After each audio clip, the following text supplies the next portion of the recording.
Yo. It's Grapsody with Will, Phil, and Reg, trying to keep it real instead of what you usually get from these talking heads. It's Grapsody, we're here to fill the void. 3 black fans, different perspective, gotta fill your voice. Coming with the podcast, talking majors, indies in between. Yeah, it's all that, and we're down with Fightful, better fall back. Coming for respect, we connect like a ball bat. No need to double check, these are all facts. You're listening to us talk raps. You're listening to us talk raps. Will, Phil, and Reg. Yeah, we're Grapsody, here to talk raps. Yeah, we're Grapsody, here to talk raps. Welcome to another edition of Grapsody. It's Saturday. It is January 14th, 2023. I'm Will Washington. I'm not alone here. Also with me, is Philip Lindsey.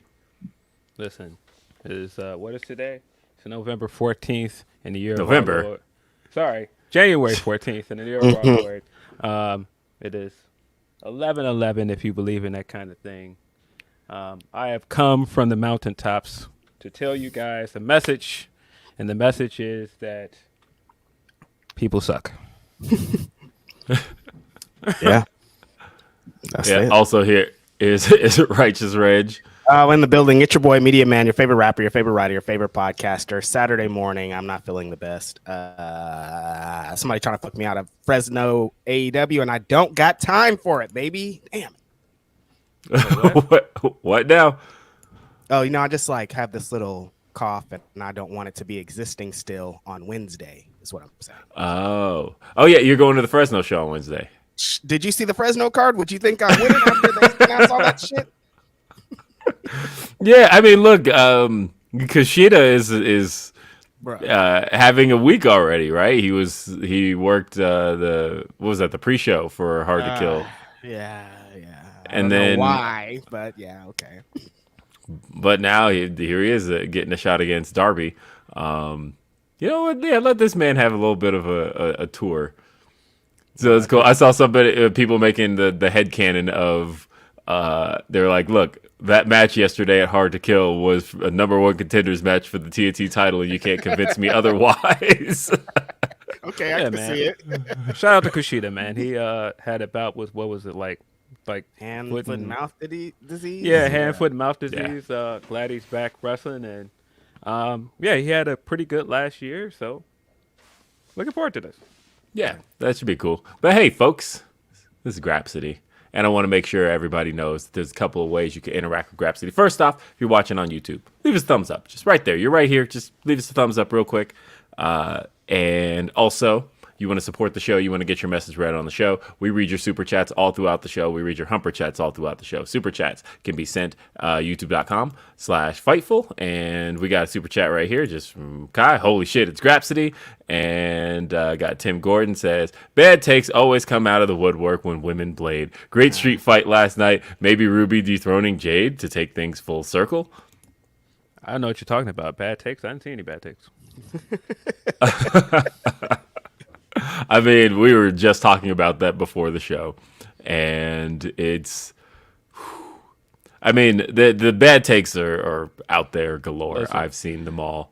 Listen, I joked at the beginning of this show that, I've come down with a message, but my real message is that enjoy wrestling and stop paying attention to what all these idiots online say. You don't have to combat what other people say. You don't have to look for other people that disagree with you to try and dunk on them. Just watch wrestling you enjoy, and this is supposed to be fun, guys. Like the whole internet thing of, having to go back and forth with people is dumb. Oh, yeah. And I mean, like I said, I can agree with the idea that, of course, the bad takes are it's hard not to want to come to the defense of these things, right? Because ultimately, that like you watched what took place last night, and that women are trying to get and it was a fun match, and it's tough because, how do I put this? So how this happened last year. There was the women's street fight between Ty J versus Penelope Ford and the Bunny, and they went all out. They had their street fight. They got bloody. And the next day, there was all the talk about how women shouldn't be getting bloody like that. WWE had a statement about it as well. Unfortunately, a lot of people may have either missed that match or that match didn't become a focal point because it was the next day after the. Right. Yes. So there was that too. Yeah, we barely even got to talk about it. But either way, didn't watch that episode of Rampage. So Right. That's right. I still have yet to see that match. Yeah, I did watch it that night, and then kind of same deal here where we're kind of getting a lot of those same takes about Ruby and whether or not she should have been bleeding. I know there are some people who are just like, I don't like blood at all. I saw somebody say that they like blood, but only when it's at the end of a long-term feud, and I thought, this is that? This literally started at Blood and Guts when Ty went to interfere in the match and Ruby stopped her. Like, that's how long this has been going on. Like, that dude, was over. Ruby had a different nose when this feud started. Yeah, that started over 6 months ago, and Ruby had her face broken. Like, this was the payoff to a long-term match. Off the top of my head, I'm pretty sure there was like 7 or 8 matches that involved some combination, because like Anna Jay's heel turn also occurred in this feud. Like that's why it was, she had beef with both. I thought, no, that this has been a long-term feud, and Ruby has had a reason to get like kind of bloody. I don't know. I thought that this was the right place and right time for all of that. Yeah. I thought it was a good match. I mean, both teams coming out with their matching gear, I thought was cool. I thought Willow bringing her energy to a hardcore match was an interesting thing to see. And I mean, if you're familiar with Ruby outside of WWE and AEW, she's done this other places. Like, this is not anything new for her. And I don't understand people that are like, we want the women to be seen as equals. We want the women to be able to do the same thing as the men, but not this. That doesn't really make sense to me. It's like you want them to main event. They main evented. You want them to have long going feuds. This is a long going feud. You want them to be able to do stip matches like the men. That's this. That's all 3 of those things. So what is the complaint? And it didn't, and it was a feud that didn't involve a title in any way, shape, or form. So you also got. Look, also, to throw this in there, you also want to build up tag teams, right? It's a they lot did of things. all 4 things. Like, what's the issue? Yeah. But hey, definitely get those super chats in. Well, like I said, we always appreciate those. Chi-Town Spurs says, man, I'm still thinking about that street fight. Ty J in these matches are like Jordan in the Garden. They take it up a notch. Whoa, hold on now. Let's relax. Whoa now. Ty's doing her thing, but hold on now. Hope Anna's not dead. I mean, yeah, that power bomb from Willow to Anna that didn't hit the table. Willow got the table. Anna just got the floor. That was crazy. Anna's keeping kayfabe because she hasn't said anything online or anything. Is that if she's okay? So kayfabing it. Brent Lockman. They worked hard, man. They worked hard. Yeah, they did. Brent Lockman says, between that ladder match, lack of Mercedes, Vince playing his trump card, MODOK, the Khans even thinking about buying the WWE. Just been a week of throw up the grap symbol, LFG. There's a lot there, and we'll talk about it all. Yeah, MODOK is in the building. If you did see that Quantum Mania trailer, we are officially getting MODOK. I don't know how I feel about the synopsis I read, but come on, man, we're getting MODOK on screen. Yeah. And I don't know. Like Kang is going to beat the living shit out of Ant-Man. So, yeah. I think I might go see Megan this weekend, by the way. I didn't know that I was going to, but I feel like... Meg the Stallion concert? No. That's it. That's Sami. Yeah, that's going to be done. The movie Megan. Like, no, I actually am thinking about going to see it because I wasn't sure. That was one of those, I saw the trailer and I'm like, this could either be really interesting or really terrible. And then Whoa, hold on, because you disagreed with me before. You're not going to see House Party?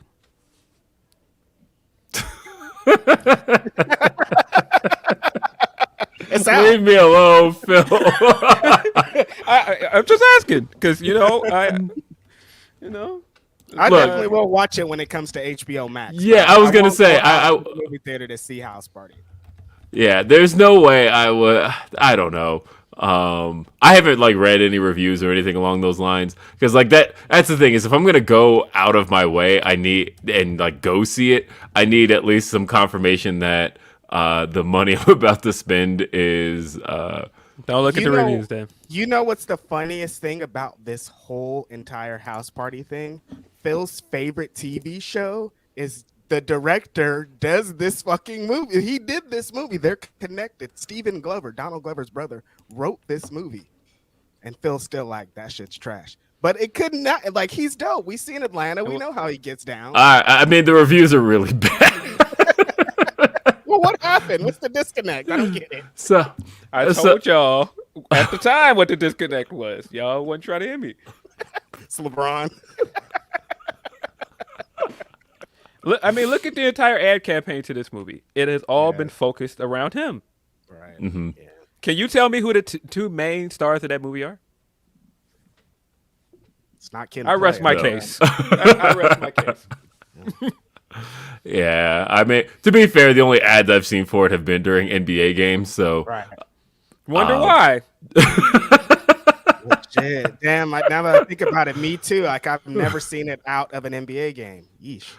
yeah, I've been. And those NBA fans don't want to watch that. Like, they're marketing to the wrong people. They don't want to see House. No, I mean, I think that's probably exactly who they want to market to. Is like, hey, here's a movie that kind of centers around LeBron as a plot point. You're watching basketball. You probably care about LeBron in some way, shape, or form. Yeah. Saw my man cough it up to the Cavs the other night, and that was a pretty good game. I saw this guy jump straight in the air with the ball, come down and land straight on his feet, and they were like, and ref looks, blows whistle, jump ball, and I was like, oh, you could just do that. That's not traveling, huh? Okay, cool. It's LeBron. He can do whatever he wants, man. Look, there's only one thing I care about right now. Nuggets are still number one, numero uno. Hey. Jokic was out last night, and my dad said to me, me and my dad always talk basketball at least 3 to 4 times a week. And my dad called me, and he's like, my dad is a Nuggets fan, but he's also a very skeptical Nuggets fan. He hates Mike Malone as a coach. He is like, yeah, that guy's a bum. He's only getting by because he's got a good team. And Usually how that works. Yeah, my dad also doesn't like Phil Jackson either. So my dad was like, Phil Jackson without the teams he had wouldn't have been able to pull it off. I know. My dad believes that anybody coaching those teams would have gotten championships. Why didn't Doug Collins win then? Yeah, I don't know. I know. No, but I think my dad's like a world class like coach hater. Like whoever it is, it don't matter. He's like, this guy's a bum. Yeah, like anytime decisions are made that my dad disagrees with, he hates Mike Malone as a coach, and he believes that Jokic is the one guiding that team.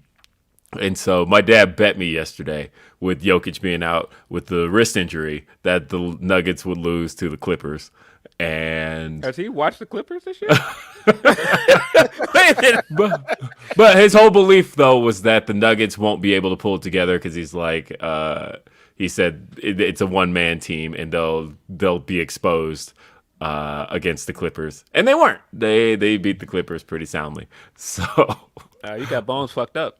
Yeah, I know. It's a good it's a good team. And look, as a fan of the Nuggets for the last ever, it is nice to be able to finally say, like, I actually truly believe. Last time I fully felt like there was potential for a championship was I want to say that Carmelo Chauncey year. That combination was, I thought, ready for a championship. They should have kept AI, man. I thought that was a good team. That was a good team. I mean, that was a scoring duo in Carmelo and AI. But once they did that Chauncey trade, and he came back to the Nuggets, it was like, they went to the Western Conference Finals that year. That was the one year I felt like they could do it. I suppose I felt like that in 2020 as well. And go figure, both times the Lakers were the team to knock off the Nuggets. So look, this year there ain't no Lakers in contention this year. Had Warriors in the Alamo Dome. Boys are back Oh, in town, yeah. baby. Let's go. Big victory yesterday, 144-113. What y'all want? We back. We back. In the Alamo. Wasn't it an attendance record too? Oh yeah. Huge. At the Alamo Dome, which is where things are happening. But yeah, the What does that mean? I don't know. Isn't that where the Rumble is this year? Yes. Yeah. It's gonna be a Rumble tonight. It's gonna be a Rumble. That's right. The Royal Rumble 2005 commercial. No, I'm pretty sure. Yeah, it's at the Alamo Dome. So that's either way. And yeah, that game looked ridiculous. It's just it's very different to see. But yeah, that was cool. Congrats, Warriors. Look, it's been a good basketball season. I'm not gonna lie. Like, it is a fun season when things are happening across the league that are exciting. You're getting exciting games. You're seeing exciting wins. And it's just refreshing to not have LeBron be a part of any of that. I'm not a LeBron hater like Phil, but I do feel like, look, it's been 20 years, and it is just refreshing to see things kind of transpiring, and he's not necessarily in the conversation. Mm-hmm. I don't know what you're talking about. I'm not a Brian hater. What are you talking about? All right. Yeah, okay. We got another one. Jake Salazar says, imagine your life being so sad you wait all week to dunk on Will because he thought Mercedes was showing up. Look, I put myself out there. I was the one who said 100%. So that's why I tweeted, like, nah, I'll take it on the chin. I said it. Mm-hmm. And so therefore, listen, I'll let you take that on the chin, because absolutely, when you're wrong, you should admit you're wrong. But I do find it funny that some of the same people that seek you out when you're wrong are not the same people that show up when you're right or offer apologies when they do something to you that is wrong and it's proven wrong. Mm-hmm. But that's just how these things work. Mm-hmm. Oh, yeah. No, I mean, look, I'm pretty sure people are still quote tweeting the 100% tweet. And look, I didn't delete it. I'm not going to run away from it. I'm nah, it's still out there. Like, I don't care. So the people that are running with this, and I take it because I haven't seen any of this. I take it a good amount of them are WWE stands. What do you think that does for you guys? Do you think she's showing up in the Rumble now? No. Huh? And this goes to show that Will Washington isn't always on the inside of AEW. He doesn't know everything. Sometimes he's wrong. I got you, Will Washington.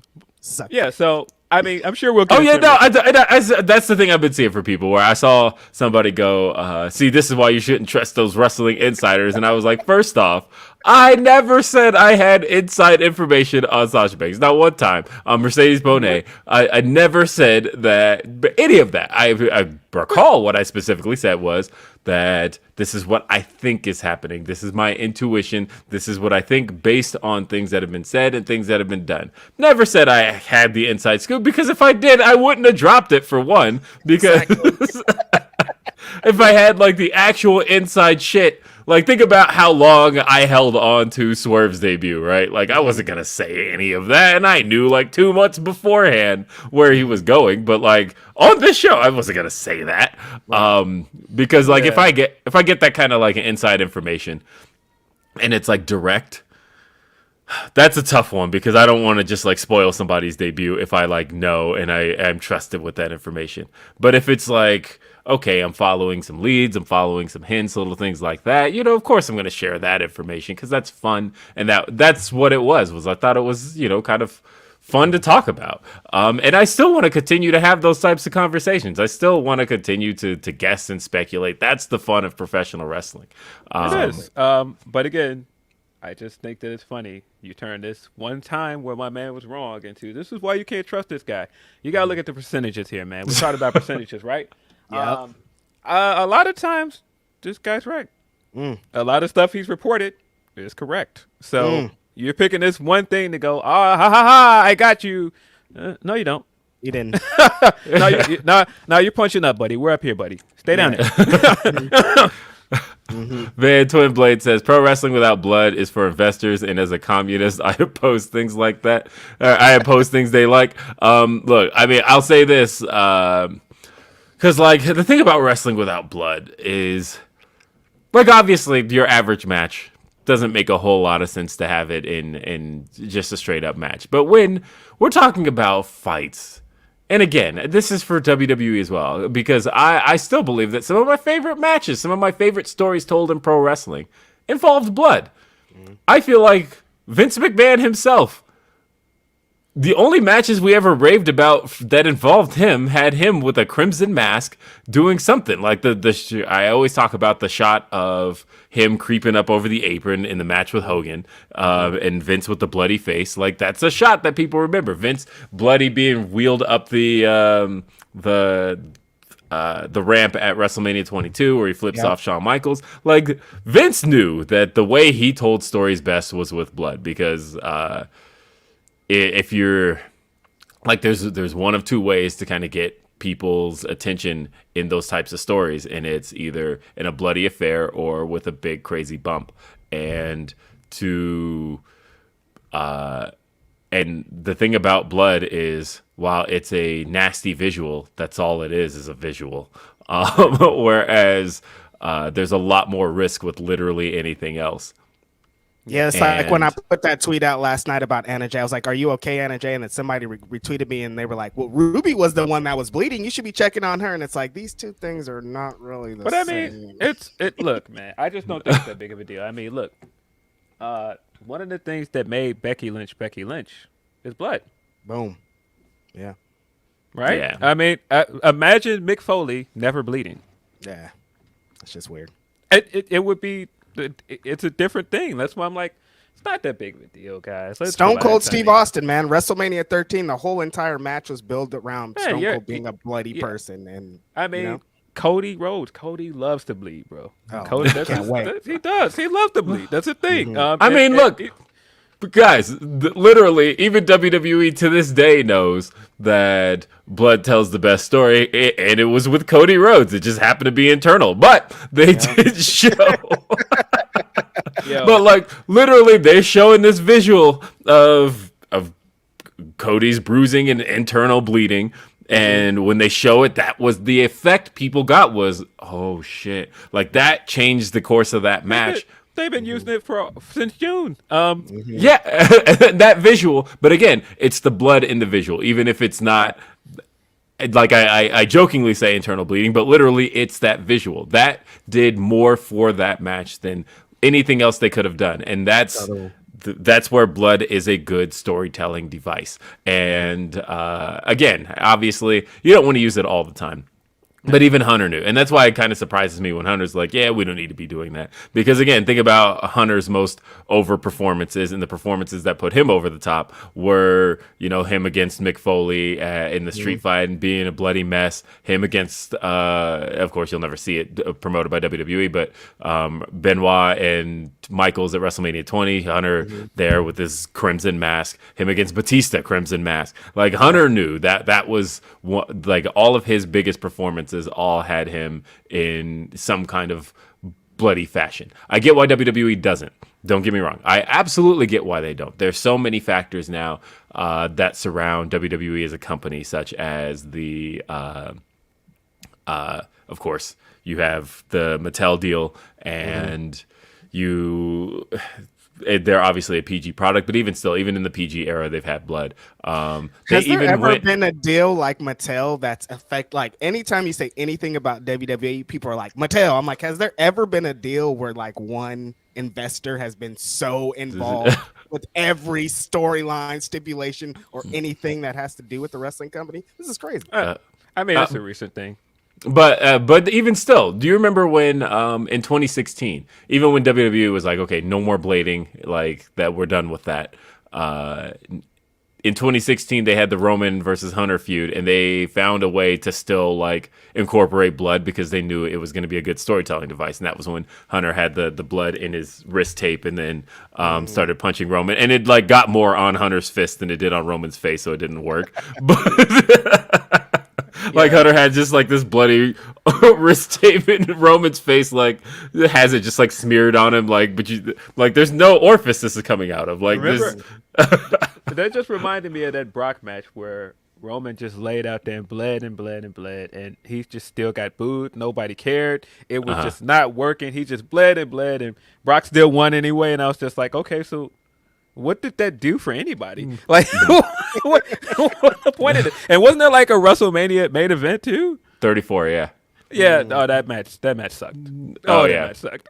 Oh, I had laughed hysterically at that ending because there was so much. The reason I was like really mad about that ending was because I remember being told by a lot of Roman defenders at the time, because at the time I was screaming from the rooftops, Seth Rollins is your hottest babyface. The main event of WrestleMania should be Seth Rollins versus Brock Lesnar. That is the match. That's what people want to see. And they're like, no, it's got to be Roman. And then Roman lost. And I thought, so what do we do with why do we throw away Seth Rollins? Why do we do that? When the moment could have been much bigger, much more important. You toss Seth Rollins aside, and the people are like, well, he got the Intercontinental title that night. It's like, but you knew what people wanted to see. Like, that and it was the better match on that card. Yeah, it was, but like with a thing. By and far, the better match. The thing people were screaming for, that was the height of Monday Night Rollins. Like, had they capitalized then, I don't think there would have been, because of course they did it a year later, but a year later, there was a lot missing from Seth by that point. And I think that had they capitalized when Seth was at his hottest. Are you talking about the Mania match that opened? Yes, a year later. Yeah, but that's because I know. It was a year too late. Like, had they done that 2018, I'm talking about beginning of 2018, Seth Rollins, super hot. Remember he had that ultra performance in that gauntlet match at the beginning of 2018, and he got to beat Cena. Beginning of Monday Night Rollins. Right. Had they struck that at that point, that should have been the point where they're like, okay, because that was beginning of 2018, and then it's like, okay, Rollins is super hot. The fans are into him. They know he's the guy for these performances. Now he's facing Brock Lesnar, the world Universal Champion. I think there wouldn't have been, because obviously that's a year before The Fiend. I think that wouldn't his babyface run wouldn't have gone the way it ended up going had they struck then and not a year too late. Yeah, I mean, well, it's because they refused to make him the top guy anytime when Roman was there. Yes. And so they did wait too long. I did think the SummerSlam match was the better match. I feel like that's one of Seth's better matches. And I feel like it's probably one of Brock and one of his matches that are like actually good in my opinion. Yeah. It's weird to think about the fact that Seth actually does have 3 world title victories over Brock Lesnar, which I think, does anybody else have that? Well, Brock's a 10-time champ, right? And I think Seth did beat him technically because the first Money in the Bank cash in and then the 2 Universal title victories. Seth does have 3 world title victories over Brock. I think he was making it a talking point the last time they were having a thing that he's the only one that's beat Brock Lesnar 3 times. I seen him tweeting from home, and I thought that was one of the funniest things ever when Roman was going over how, like, man, I don't lose, and he was like, kind of lost to me at Royal Rumble, but you know, who's counting? Jake Salazar says, I stand with Reg, unlearn the word botch. I mean, there's a lot of phrases I kind of want unlearned. A lot of wrestling terminology that you're using. Seriously. Yeah. Like, honestly, the phrase I kind of want done away with, because I think there's so much more to it than that, is booking. I am like so done with the phrase booking because I just feel like if I were watching a TV show where things I didn't like took place, I don't know. I would be talking more about the show than like, this is the there's not even a phrase I could apply there because I could say the writing, I could say that, but like That's why the phrase booking drives me insane, because like you wouldn't apply that to most creative processes, and it kind of drives me nuts the way it's used when talking about the creative of a television product. But yeah, botch is definitely one that's Botch is on the list with work and over and green and charisma and a lot of other things. Draw. Overused. Storytelling. storytelling is the worst, mainly because like I can't stand it with storytelling. Because again, people confuse storytelling with telling a story, and Exactly. Two different things. yeah. Market's another one. Stop using words that you're not supposed to be using on your side of the curtain, buddy. Stop. That's all it is. That's what people don't really understand about it. They think we're just like, why is Reg blah blah? It's like these wrestlers, they fucking worked hard to say these terms. They hit the road. They've been chopped. They've been slammed. They've been put through fire. Like it's like being a professional wrestler is like an honor to a lot of these people. It's a family. Like it's like being black and like, oh, we could say the N-word, but you can't because it's part of our. I'm saying. Oh no, Dave Meltzer, what are we doing here? The N-word and you can't. Whoa. You can say the N-word and you can't. That's exactly how this thing goes. Like, I don't know if I would make that correlation, but I'll make the I correlation. feel where you're going. I've been on both sides. I've been slammed. I've been a professional wrestler, and also I could say nigga because I'm a black man. So yeah, that's what I'm saying. Listen, just stop it. Wrestlers don't like it. They don't think you're cool when you're saying it to them. They laugh at you in the back. Just like stick to the shit that we know, and that's the shit on the basis. That's the shit on surface that we see. Just say you liked the match or you didn't like the match. One or two things. D-Lo Diggs says, sending Humper Chat while on the way to a funeral. Peace and love. Everyone tell your loved ones you love them and cherish this precious, crazy thing we call life. R.I.P. Jason Strife. Shout out Jason Strife. Sorry for your loss, D-Lo. And yeah, that's always really important. Give hugs. Hugs are real important, man. Like, because you never know. Yeah, I just, again, a lot of stuff does not matter, man. I really need some people to realize that a lot of stuff doesn't matter, man. Like you could be cursing somebody out today, and like a week from now, just like randomly gone. Yep. It doesn't matter. ShotKid29 says, forgot to ask this last week, but who are some wrestlers not currently signed to a major company are your ones to watch in 2023? Billy Starks, Titus Alexander. Yeah, dude, you got it. Titus. No, Titus is definitely going to get signed this year. Woman's wrestler out of Las Vegas. Her name is Sandra Moon. I think she just has like a tremendous everything that you need to become one of the best wrestlers. I think she's going to be signed really soon too. And Billy Starks, pretty much anybody involved in that like little group. Billy Starks, Starboy Charlie. I think there was a sign this week on Rampage or both shows that made me really happy. A dude in the front row had a sign that said "Signed Starboy Charlie." All the young. And keep in mind though, like Billy Starks. Yeah, I was gonna say Billy Starks. Speaking of young people, though, you know, if she doesn't get signed this year, there's still so much time. Just turned 18. Like there's so much time for Billy Starks that for her to be where she is now already is already far and ahead of so many people. Like very few people have pulled off what she's pulled off this quickly. Maybe Roxy, and that's about it. And so, as far as she's concerned, give her time. Yeah. I mean, I would watch out for Brian Keefe is one that I always like. Come on, super underrated. How could I watch out for what EJ is going to do this year. I think EJ and Duke is going to have a good year.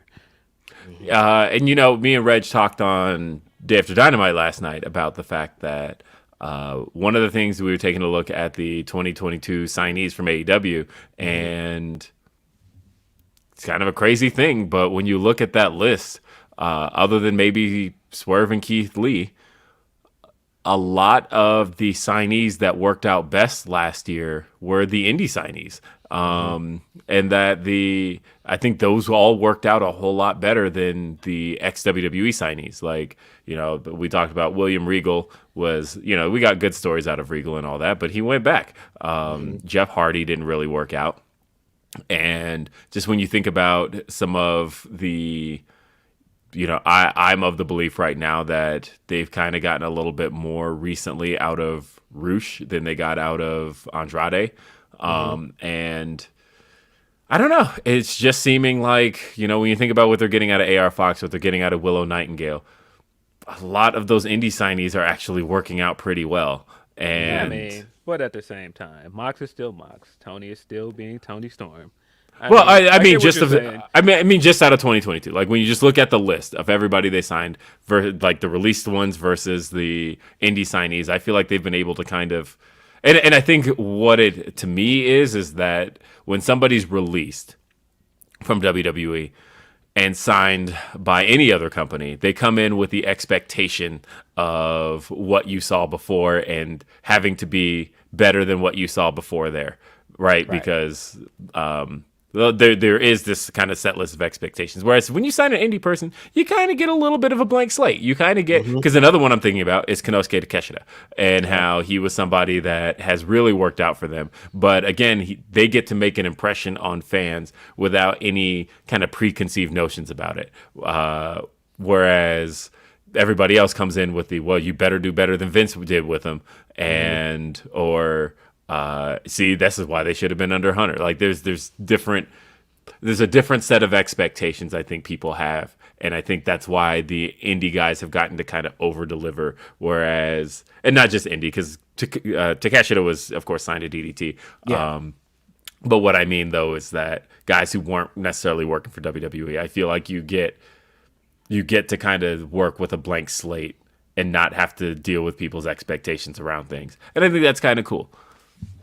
I get what you're saying. I do think that like Athena is a good example as well. Athena did really well last year. I thought Tony did really well. And I mean, like you said, Swerve. I think Swerve is like by and far the best signee they had last year.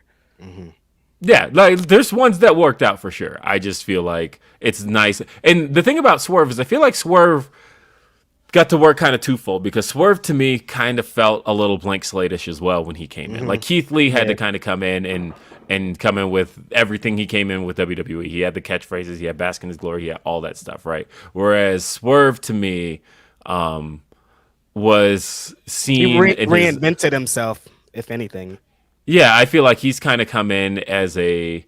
I don't know. To me, it feels like they signed him in kind of a blank slate form, or he kind of came in with even the Who's House stuff all started in the Indies. That wasn't something that came out of WWE. He didn't have Hit Row. He didn't even make any allusions to his Hit Row persona when he came in. So to me, it's like he kind of blank slated in a sense. He kind of came in to do some reinvention. He has a new name, like all of that stuff. So I don't know. Are we going to get into the Takeshita stuff, by the way? Because Takeshita was in a segment, and he had a really great match. Yeah, we'll talk about that here shortly. Let me read a few more super chats because, there's a lot to talk about there.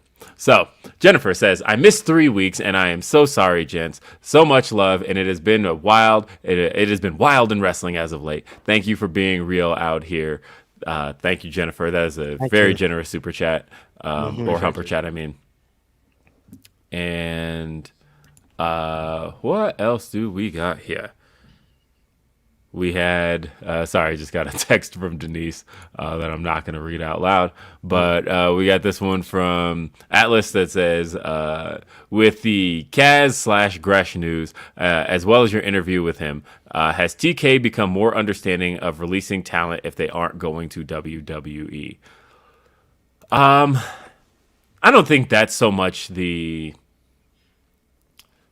So we'll talk about Kazarian, right? Because I think Kazarian was a case of, that man, because I'm pretty sure he signed a new contract like a year ago, didn't he? And I think people were a little bit mind-boggled by that because they're like, really? He hasn't really been doing much in AEW, but okay. Right. And so AEW had basically put him on loan to Impact, where he's been doing the most he's been doing of the last few years. And I think that it just kind of became an understanding of, look, Impact wants him, and he hasn't really... Because didn't they also give up his music, too? Isn't he using his AEW music in Impact? Mm-hmm. Yeah, I think it's the same song, because I think it's his music. Okay. like his band. So that makes sense.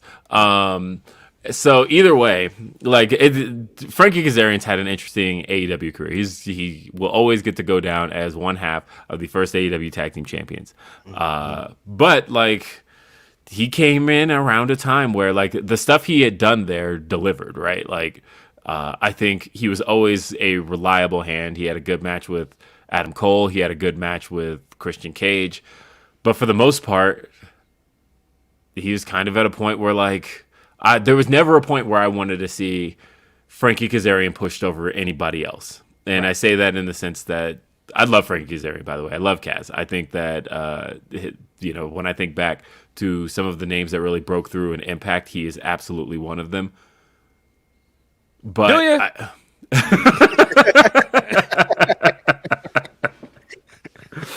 but it's interesting that like there was never a point where I wanted to see him like I never would have picked him as like a TNT champion. I never really would have picked him as a world champion, but he's always been a good hand for that. But when he was in Impact, there was so much he was able to do and accomplish there. And so it's like that is the better place for him, honestly.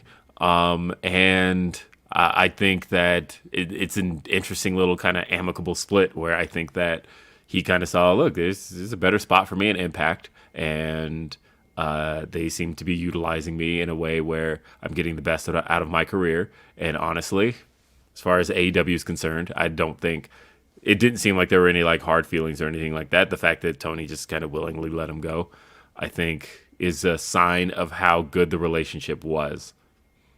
Right. Yeah, I kind of feel like SCU peaked too early. If they were what they were a year before AEW now, like them in that trios division and a lot of stuff they could have been doing, like them doing the runs and doing this is the worst town I've ever been in and doing that heel stuff now, it would have worked. And as over as they were because of being the elite, that would have worked now. And I feel like they just missed the chance to really push them when they were hot.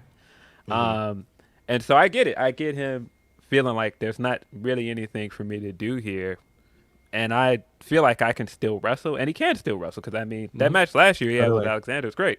He's good. And so I get wanting to go somewhere where I'll be used and somewhere where I've made a name for myself. I think this is good for him. Yeah, I think go ahead. I think it might have came down to maybe they peaked too early what it was. I think the Young Bucks wanted to initially just kind of pay tribute to these guys because they had done so much through the years. They had came up with the three of these guys, and it was like immediately they wanted to be like, well, these guys helped us out. These guys came up. They're the champs. They're this. They're all this. And it was just too early, I think, and they just peaked. And then I thought it might have been because like Chris Daniels is winding down his career, but he's like still going at it on the independents and still having a great time. And like Scorpio Sky, I guess, is still injured. He's also using that to scout, though. That is actually because he is still head of talent relations for AEW. And like, what's the best way to scout a guy is than being in the ring with them? Yeah, it makes a lot of sense. Yeah. So, and he's putting together matches. Christopher Daniels produced the main event of Dynamite. The best of 7. That was Daniels who did that match. So, he's still in a good role. That's not surprising. But he's still in an important role in AEW, but he's not working in the company nearly as much. As far as SCU is concerned, yeah, I agree because like the first time I saw the act, that was the thing I was like most excited to see end up in AEW was oh shit, we're gonna see SCU. This is gonna be dope because these guys are hilarious. Like the whole worst town I've ever been in act is so good. Crowd loves it, and they really only ever actually got to say that like 3 times on TV total. And so. What just happened? I feel like I just hit the volume on my... There we go. Okay. Sorry, I like muted myself and I'm like, I can't hear you guys anymore and I can't hear myself. Anyway. So, no, I mean, I would have wanted to see more out of SCU. It was kind of clear from the beginning, though, that the moment SCU signed, Tony was kind of all in on Scorpio as a singles talent. Right. That was the thing. You could sense that in the the tag team tournament when they won the tag titles. The story of that tag tournament was that Scorpio wasn't supposed to be in it. They took out Christopher Daniels, the Lucha Bros did. They injured Christopher Daniels, and Scorpio, without any preparation, remember he wrestled with one shoe and slacks on, without any preparation, worked his way into the tournament last second and won the whole thing. He was the story of that tournament. And then immediately after got a shot with Chris Jericho. Like, it was clear that they saw him as a singles guy more so than the three of them as a trio. And I think that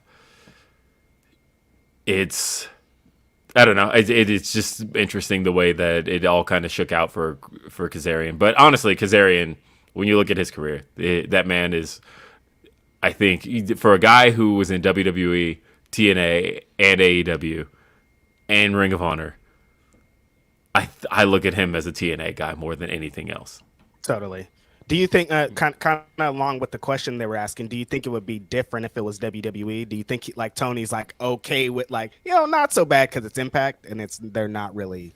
Well, what's interesting is he let Regal go. So like, there's kind of examples of all of the above, right? Like he let Regal go, he let the Kazarian go, and he let Gresh go. I think that it really to me depends on the investment. I think that when you look at somebody like, I'm not going to say the number, but I know that he signed Alistair or Malachi for some money, right? And like there's an investment in Malachi Black. And so I think him wanting to go is like, no, we negotiated and we paid you a lot of money for this House of Black act, and we're keeping this act going. You could take some time off, sure, but like we paid a lot of money for this. CM Punk is another one, right? Like CM Punk, there's a big investment in CM Punk. And I think it's a little bit of, we did not sign this big ass contract and pay you all this money to let you go to WWE. Hell no. Yeah. So I felt it seems like it's situational. That's what it is. Speaking of, have you guys seen this speculation around this picture that old Punker posted with Brody King? People are like dissecting this picture like they were some forensic man. shit. I don't think there's anything to dissect when you look at him tweeting those numbers. When you look at what he tweeted about the Max thing and this, my man wants to work. That's what it is. He's telling you in so many words, I want to come back. I want to wrestle. Yep. Yeah. That's it. So. I think some gears have to get in motion. His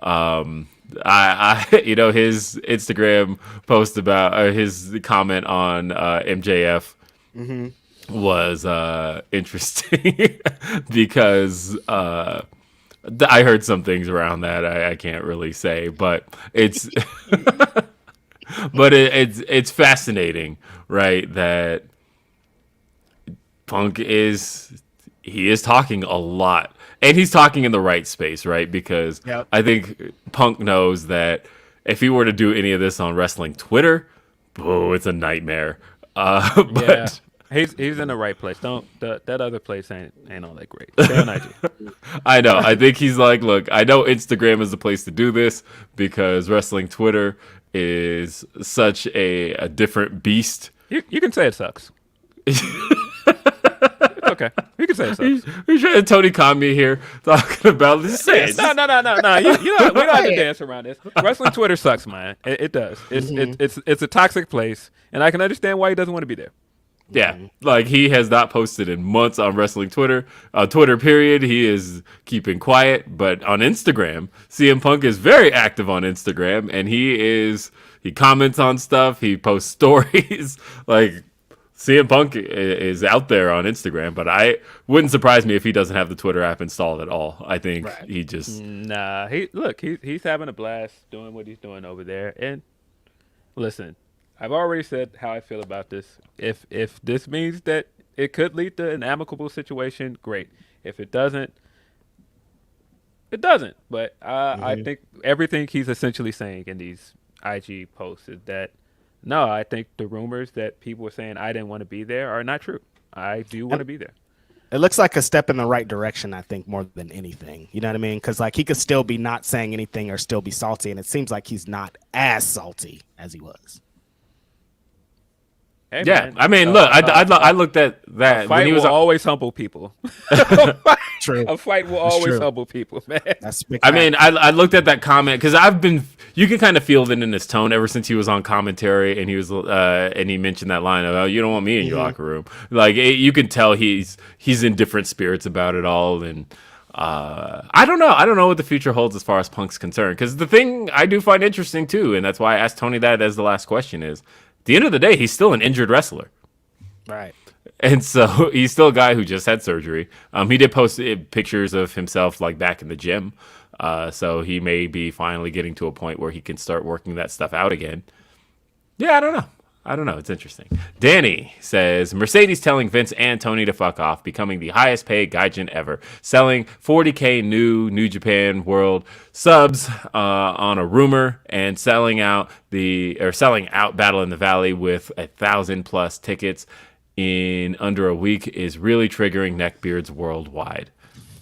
The Mercedes stuff is very interesting to me because I think the way that people are taking certain things and running with it are very funny. I think people going, haha, we showed you guys. No, I do think she was planned to be here. Yeah. And I think that something changed. I think that's what happened. I don't think that this was a matter of, oh, you guys read too much into it. No, I think that there were plans to bring her in for this match. And it just changed. I don't know why it changed, but something changed. Guess we'll find out. And I don't believe that means she's never coming to AEW, by the way. No. I don't believe that. I do think that she will be there. I think it's unavoidable just because I think that at some point, even if she doesn't sign, I think that you can't, especially with her being a part of New Japan, you can't do Forbidden Door without her then in that sense. Yeah, look, I'm not saying that I believe that she's going to come in and sign. I didn't even believe that with her coming in possibly for the tag match. Right. But I do think she will make an appearance on AEW television at some point this year. It's just too many things connect here. I do think that she will be IWGP Women's Champion at some point in 2023. And so it just makes too much sense. Are you worried she beats Kyrie immediately? And I wouldn't say I'm worried because I don't think that it really matters. Because I think if that report is true, Kyrie was never supposed to be the first champion. It's supposed to be Mighty. Right. And so I don't think that it hurts Kyrie if she loses because she still has the title of being the first. She still had that legendary match at the crossover show. She still was in the Dome. I don't think it hurts her at all. All right. Let's see. Jake says, "I'm going to have what does it say? I'm going to have all the country people near me madder than election day when I start cheering for Kang to beat the brakes off of Ant-Man." Listen, you know how mad you gotta be, and part of this trailer, this guy is like shooting these big lasers out of his hands. This man was stomping this man in the face with his foot. Like, yo, wait a minute. Speaking of getting stomped in the face with feet, by the way. We gotta talk about Tony Atlas. What else do you get stomped in the face with? I was gonna say, but Tony Atlas posting that video on New Year's. Why? What happened? What are we doing here? He wants to show you how he gets down. He likes to get that Blackpool Combat Club finish. Like, finish me like Bryan Danielson finished me. Let me tell you, I thought that video Combat Club finish is crazy. I thought that video was a loop at first because he was just getting stomped so much, and then once I realized, no, this is happening. This is really happening. He's just letting this white woman just stomp him in the face. What's happening here? Happy New Year. He just said, Happy New Year. No, I don't care. That video is funny as hell. So fucking funny.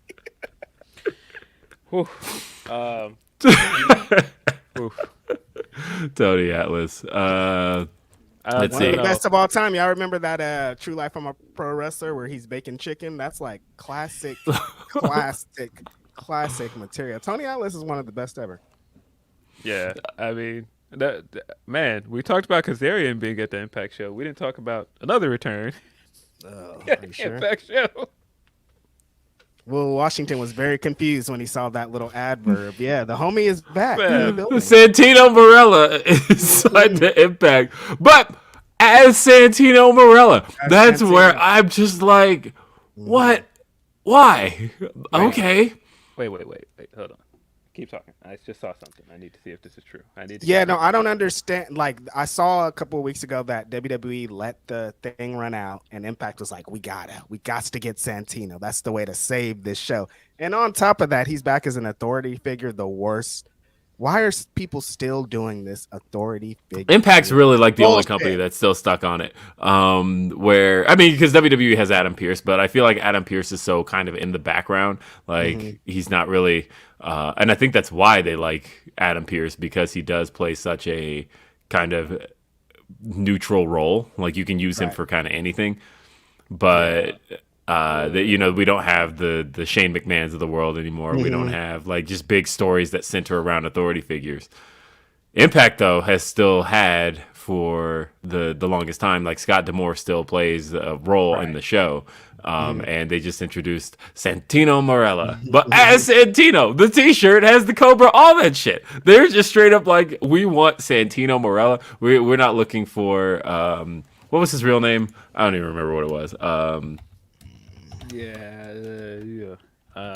mean, considering like the accent is like totally fake. Anthony Corelli, that's what it is. Yeah.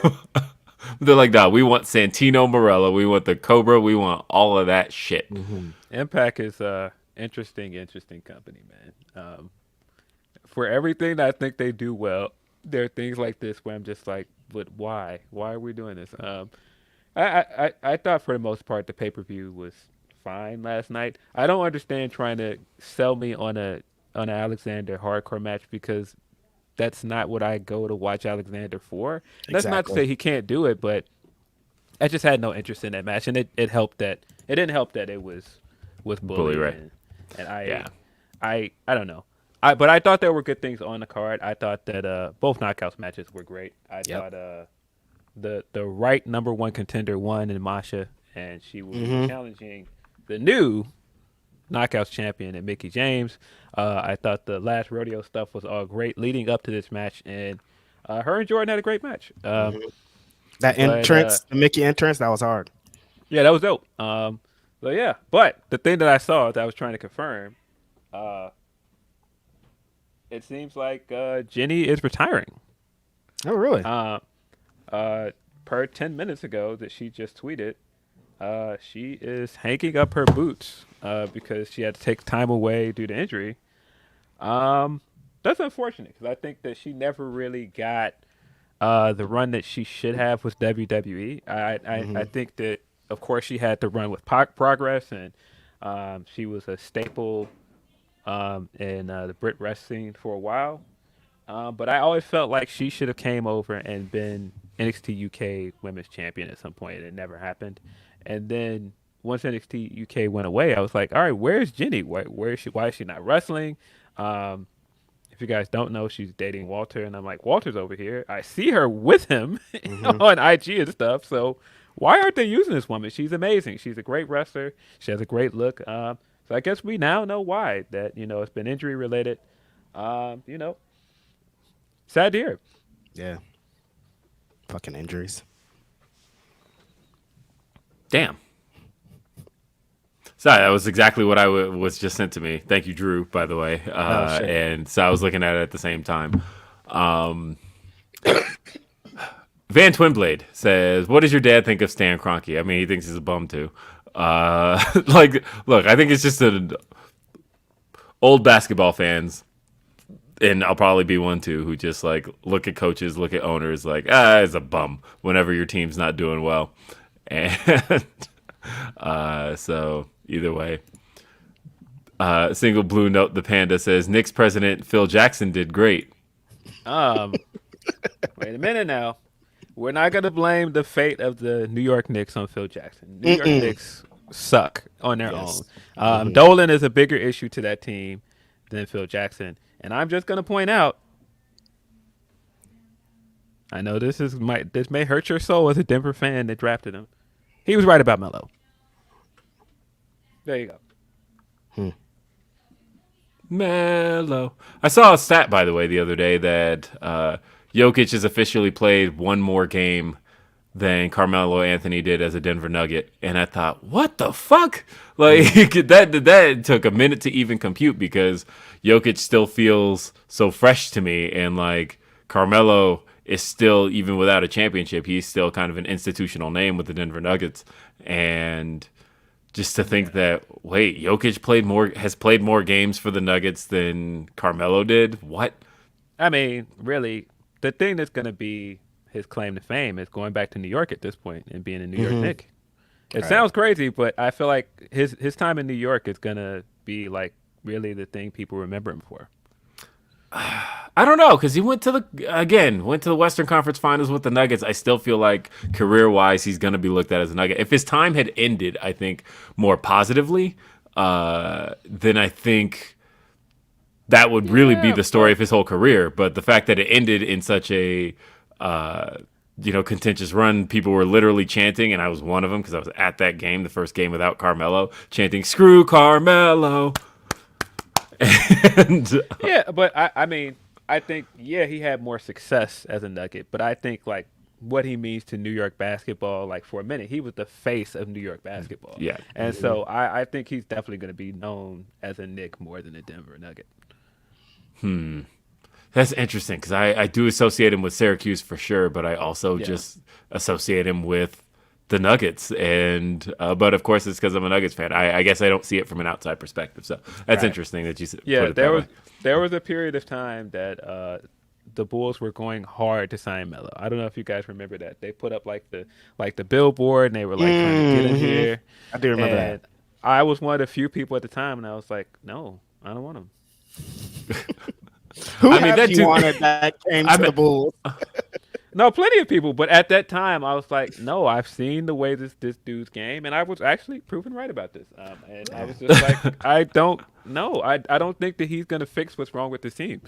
I feel like that 2003 draft class, I don't know about you guys, but that feels like my draft class, right? Like that feels like just for our age group, like that was our draft class that when we look at it and we got, obviously LeBron was the big talk that whole time, and seeing Carmelo come out of that and the banana boat.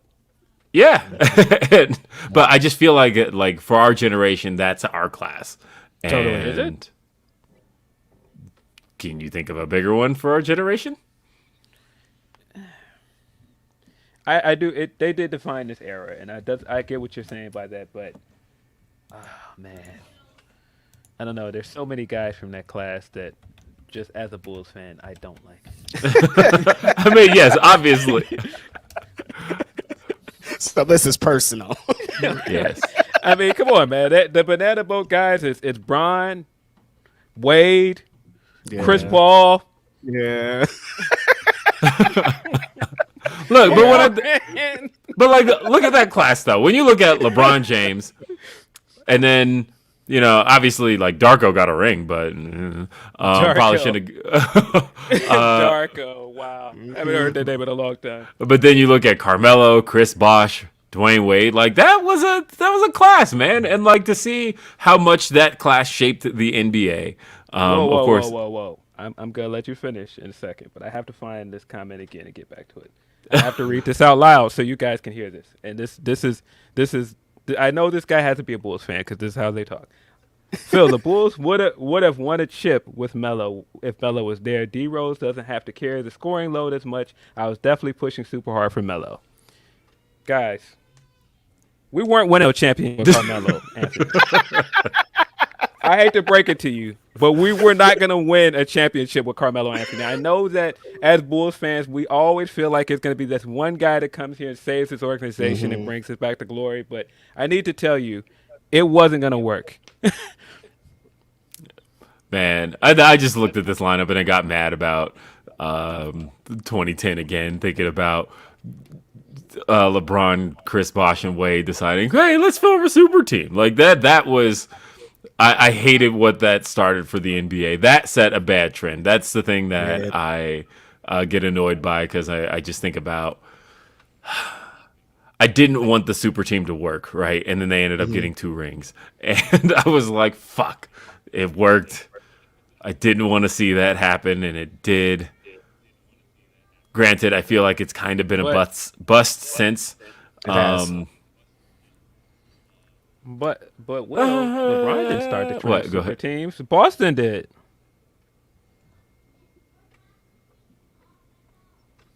That's what LeBron guys say. Yeah. It wasn't LeBron. It was Boston. Boston started the super team trend. It wasn't LeBron.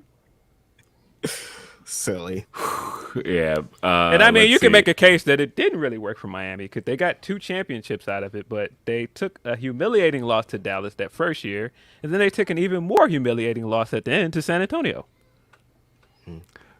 Back to wrestling, though. Tom LaValle asked, yes or no, Will, do you know the name for Grandin? No, but I will say that, I mentioned that I had to drive those guys around, the whole Mogul Affiliates group, and he was only ever addressed as Grandin. He introduced himself as Grandin. He's a nice guy. Again, I mentioned the story, though, that pulling up at the stoplight, a little kid looking over like, oh my God, who's this guy with all the tattoos and like looking freaked out was funny as hell. And then also, I had to drive them around in my little ass Nissan Leaf. And so these big ass dudes, these 2 big ass white dudes just like get out of the back seat of my little ass car. Because the tags on my Jeep are expired. I would have driven the Jeep, but that would have been just like me to get pulled over for that. And I'm not trying to do all that. And my little AEW complaint from yesterday that I was telling you about, Will Washington. Rampage ramped it up even more. I didn't know Swerve is in the back with fucking King Combs and Quincy Combs. I didn't know that Bun B was here. Like, all these things you should be showing me on the screen, Tony Khan. Why can't I see anything on the screen? Show me a damn promo back here, dude. A lot of that stuff bad boy. A lot of that stuff they tape. Just kind of, not even like tape posts. They just tape kind of at random off times and then insert it later. Like Rampage, really, what you get for Rampage is when they do it live, and you just got to see this, Reg, and you've seen it, Phil. If you've never been to a Rampage taping, they really just give you the matches, and anything on the screen is stuff that like needs to have the crowd. Like, you're gonna get Mark Henry, it's time for the main event because the crowd gets to sing along with that. But other than that, you're not gonna get the rest of that stuff. That's all inserted in post. Do the Mark Henry interview? They do that after, because in the live taping, it's just him being like a taping of him being like, it's time for the main event. It's not. Well, that's how it aired this week too. It was just a different one. But usually they'll do. Most of the time they will give you the 3-way one that looks pretty much like this. Oh, it made sense here. Because Ruby and Willow jumped them, so it wouldn't have made sense. Yeah, I understand why they did it. Yeah, it aired that way on TV too. So it's. But for the most part, you get really just like, let's just do the show as the show. The only thing I don't like about it though is they cut a lot of stuff. You can tell the biggest tell on an edit from Rampage is when they go to a full screen replay, because AEW traditionally doesn't do full screen replays. They'll do the picture in picture. They'll do it on the side. But if they're going to a full screen replay on Rampage, that usually means that they cut something from the match, and so that's their little way of a jump transition, is do the full screen replay, come back, and there's probably like 30 seconds missing from the match at that point. And they did it in that main event. You could see it where something happened. I don't remember what it was, but they went back to the match and it was out. So, single blue note. The Panda says, at least Will didn't make an ESPN announcement, unlike LeBron stating he'll bring 7 championships to the Miami Heat. 7, 2. What's the difference? Not 1, not 2. Yeah. Oh man, good times, man. I really enjoyed that Dallas win. I don't know if I enjoyed it as much as that San Antonio win, and I'm not a San Antonio fan by any stretch, but watching Ginobili dunk on Bosch in that finals is one of the greatest things I've ever seen. I mean, that's the thing though. He did take him to the championship 4 times, right? So that was. They don't give out attendance awards. They kind of do, though. I mean, they did get 4 Eastern Conference championships with that team.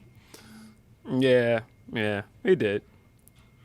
Like, that's a thing. That's a victory. It took one, like I said, took a humiliating loss to Dallas and took an even more humiliating loss to San Antonio. My man blamed cramps. Be like that. You get a Charlie horse, I'll be out of a game too. I wish I hated anything as much as Phil hates LeBron. I know. These are facts. How is that hate? These are facts. These are two humiliating losses. It's like me with Bray Wyatt. It's like, don't give me easy ones to go off on Bray Wyatt. These I wish I are- was these No, are- all come on, right, man. look. First off, I spit out my drink at These are facts, man. Reg yesterday. For those who haven't seen it, this man, Reg, who just poking the bear again because WWE tweeted Bray Wyatt is him. And you tweeted, what is him? An acronym for horrible in matches. I'm sure the guys that I'm sure the guys that don't follow you but look at all of your tweets love that. They thought it was great. They thought it was amazing. Here I go talking shit about WWE again. Look, don't set me up, dude. Generational hater. Generational, baby. I'm taking it every Generational time. hater. I'm taking it every time. Look, whether or not you love Bray Wyatt or hate him, that's funny as hell. Come on, give it up. That was kind of a bizarre promo too. Like I was sitting watching it, I was like, okay, I think I understood what he was saying. I mean, why did he just open with "I am Uncle Howdy"? What does that mean? What is any of it thing? Maybe I am D'Angelo. Maybe we are D'Angelo. Like, I could have sworn the last 2 weeks is he saying? I don't understand. What is this supposed to mean? Because a week ago, Uncle Howdy hit Bray with the fucking Sister Abigail. Yeah. Are these the same person or not? What is happening here? They're not the same person. They were in ring at the same time. So they're not the same person. They're very clearly not the same person. They've been showing us this for weeks. But now Why did he say that? To further confuse you and to get you to come down the rabbit hole with him. I don't want to come down the rabbit hole. I don't want to watch like that's. I am definitely, and I hope the match delivers. I will be watching the Royal Rumble for sure, of course. I hope the match it's one of my- delivers, he says. I'm off of this podcast. I hope the match. I'm off. Come on, I'm sure it'll be fine. Come on, man. Look, I hope it's go wrong. Look, I hope it's something, right? I hope it's something remarkable. I hope it's something that I can, at the end of it, say I enjoyed. He says. Yo, so I'm really trying to be positive here, Rich. so I did the two things they did this week, and again, I'm not one of those. All of this Bray stuff is horrible, but no, let me finish. So I'm not one of those guys that thinks all this stuff is bad. Mm-hmm. But they've got to stop doing these abrupt ends and just going, oh, well, commercial. And it's like, but wait a minute. Like the Alexa thing this week, they had Alexa come out, and I thought Alexa cut a pretty good promo. She gave the line of, Bianca shouldn't be afraid of Bray or Uncle Howdy. She should be afraid of me. And I was like, all right. And then Uncle Howdy comes out, and he stands out there, and they stare each other down from across the arena. Cut to commercial. And I was like, all right, but we've got to get to a conclusion to some of this at some point. That's my point here. And like I said, I don't think it's bad, but it's like, if you're just going to keep ladling out us these small developments, we got to get somewhere at some point. This has been going on since October. So on to SmackDown. Also, they made a pretty cool an announcement that kind of has to do with a little bit of what Phil's been pitching for a long time. This tag team tournament, right? Does it seem like they're splitting up the belts possibly? That's where it seems like this is leading here. Like, how do we finally get to this point?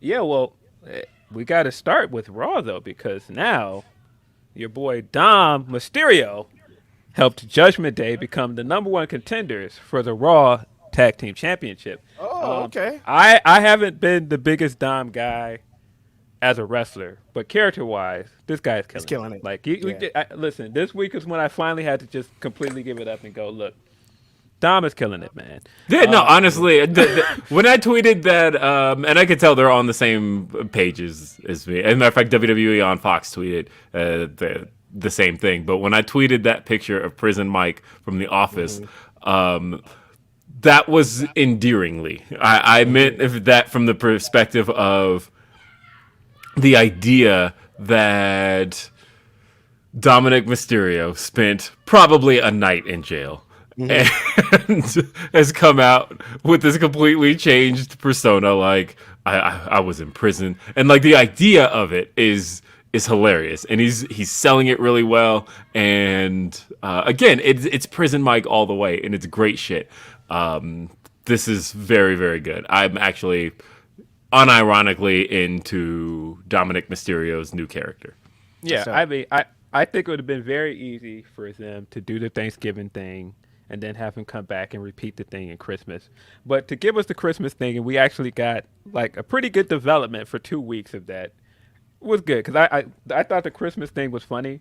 I thought him going to jail and getting the teardrop tattoo was also funny. But listen, him showing up in like the Grapesody flag and like the Cholo shirt and everything, hysterical.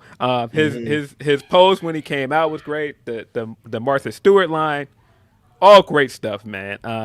I thought that if anything that took a little bit of my enjoyment away is that I felt like Corey leaned into it too much. He gave a really good line at the beginning of the match, and then he just kept going. I was like, all right, you can dial it back a little bit, like because he referenced Tupac at the beginning. He quoted "Ambitious of a Rider," and then he kept going back to the prison references all match, and I was like, all right. Calm down. Let's Raw commentary, I think, is probably besides the crowds. Raw commentary, I think, is the thing hurting the show the most. I am not feeling Kevin Patrick. I was willing to give him a few months on it to really start to gel with Corey Graves. I don't think, and it's not a knock against him. I just don't think the chemistry is there as a team. And They need to get Tom Phillips back, honestly. I mean, Tom Phillips. I thought doing Tom. his thing. I know, because I thought that Tom Phillips, Corey Graves, and Byron Saxton were a great trio. Yeah, I think that trio just worked together very, very well. And WWE was just set on not letting them be a trio, like from the moment they because they were SmackDown Live's trio, and I thought SmackDown Live had the best announcers. And then as soon as they went to Fox, they were like, actually, we don't want any of these three together again, and we're gonna make sure you don't get to see them together again. I do want to talk about Kevin versus Sami from last night, though. What is going on in your house? Something's It sounds going on like up somebody there. is like Party time. having like a fight upstairs. It's my kids, and I am going to text my wife really quick. It sounds like they are just like Get him out of here. It sounds like they're like full like flight mode up there. What's going on? They're just So wrestling, funny. I'm sure. Nah, it's just Saturday morning. It's lit. Hold I'm on. savage. Can't believe Will's going to watch Meg Thee Stallion tonight. That's hard. Now, my friends recommended me that movie too, but I don't really watch movies like that. But they were like, it's super interesting, but I don't really. Not for me. J Love says, do y'all feel TK knows how to book the bigger talent on the roster? Objectively speaking, I feel TK makes the big guys always lose. What Oh, do you mean like size big, not like. Yes. Okay. Okay. All right. That's why I was asking for a clarification too. I do think it's. I mean, AEW is definitely a company where smaller guys thrive. So I can see that. I don't think that they've had that big guy that is a legitimate star yet. And I don't know, no knock to anybody, but I don't think that they've had a big guy that just has it like that. And I feel like they've used big guys good sparingly. Like they got good stuff out of Archer, but Archer is far and away better in New Japan. I mean, I think it's just a simple case of who the AEW audience has gravitated toward. And I feel like the only big guy that they've ever gravitated toward was Wardlow. But other than that, there's not really like a big push for those guys. And I think that you've got to cater to your audience. I don't know. Because I see it both ways. I see it as a side of, well, big guys draw, but it's like, but also, you know what is working for you versus what isn't. And I would. I don't know. I don't know who the big guy is that should be getting pushed and isn't. That's my only thing.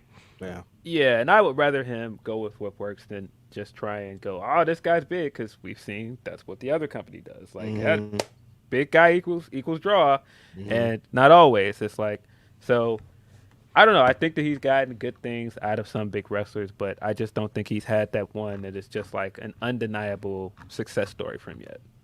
And I don't think any of them get buried. Like, I don't think he's like out to bury the biggest guys. Like, most of them, like the big homie has gotten some opportunities. He usually loses in the end. So maybe I do see what you're saying. You're right.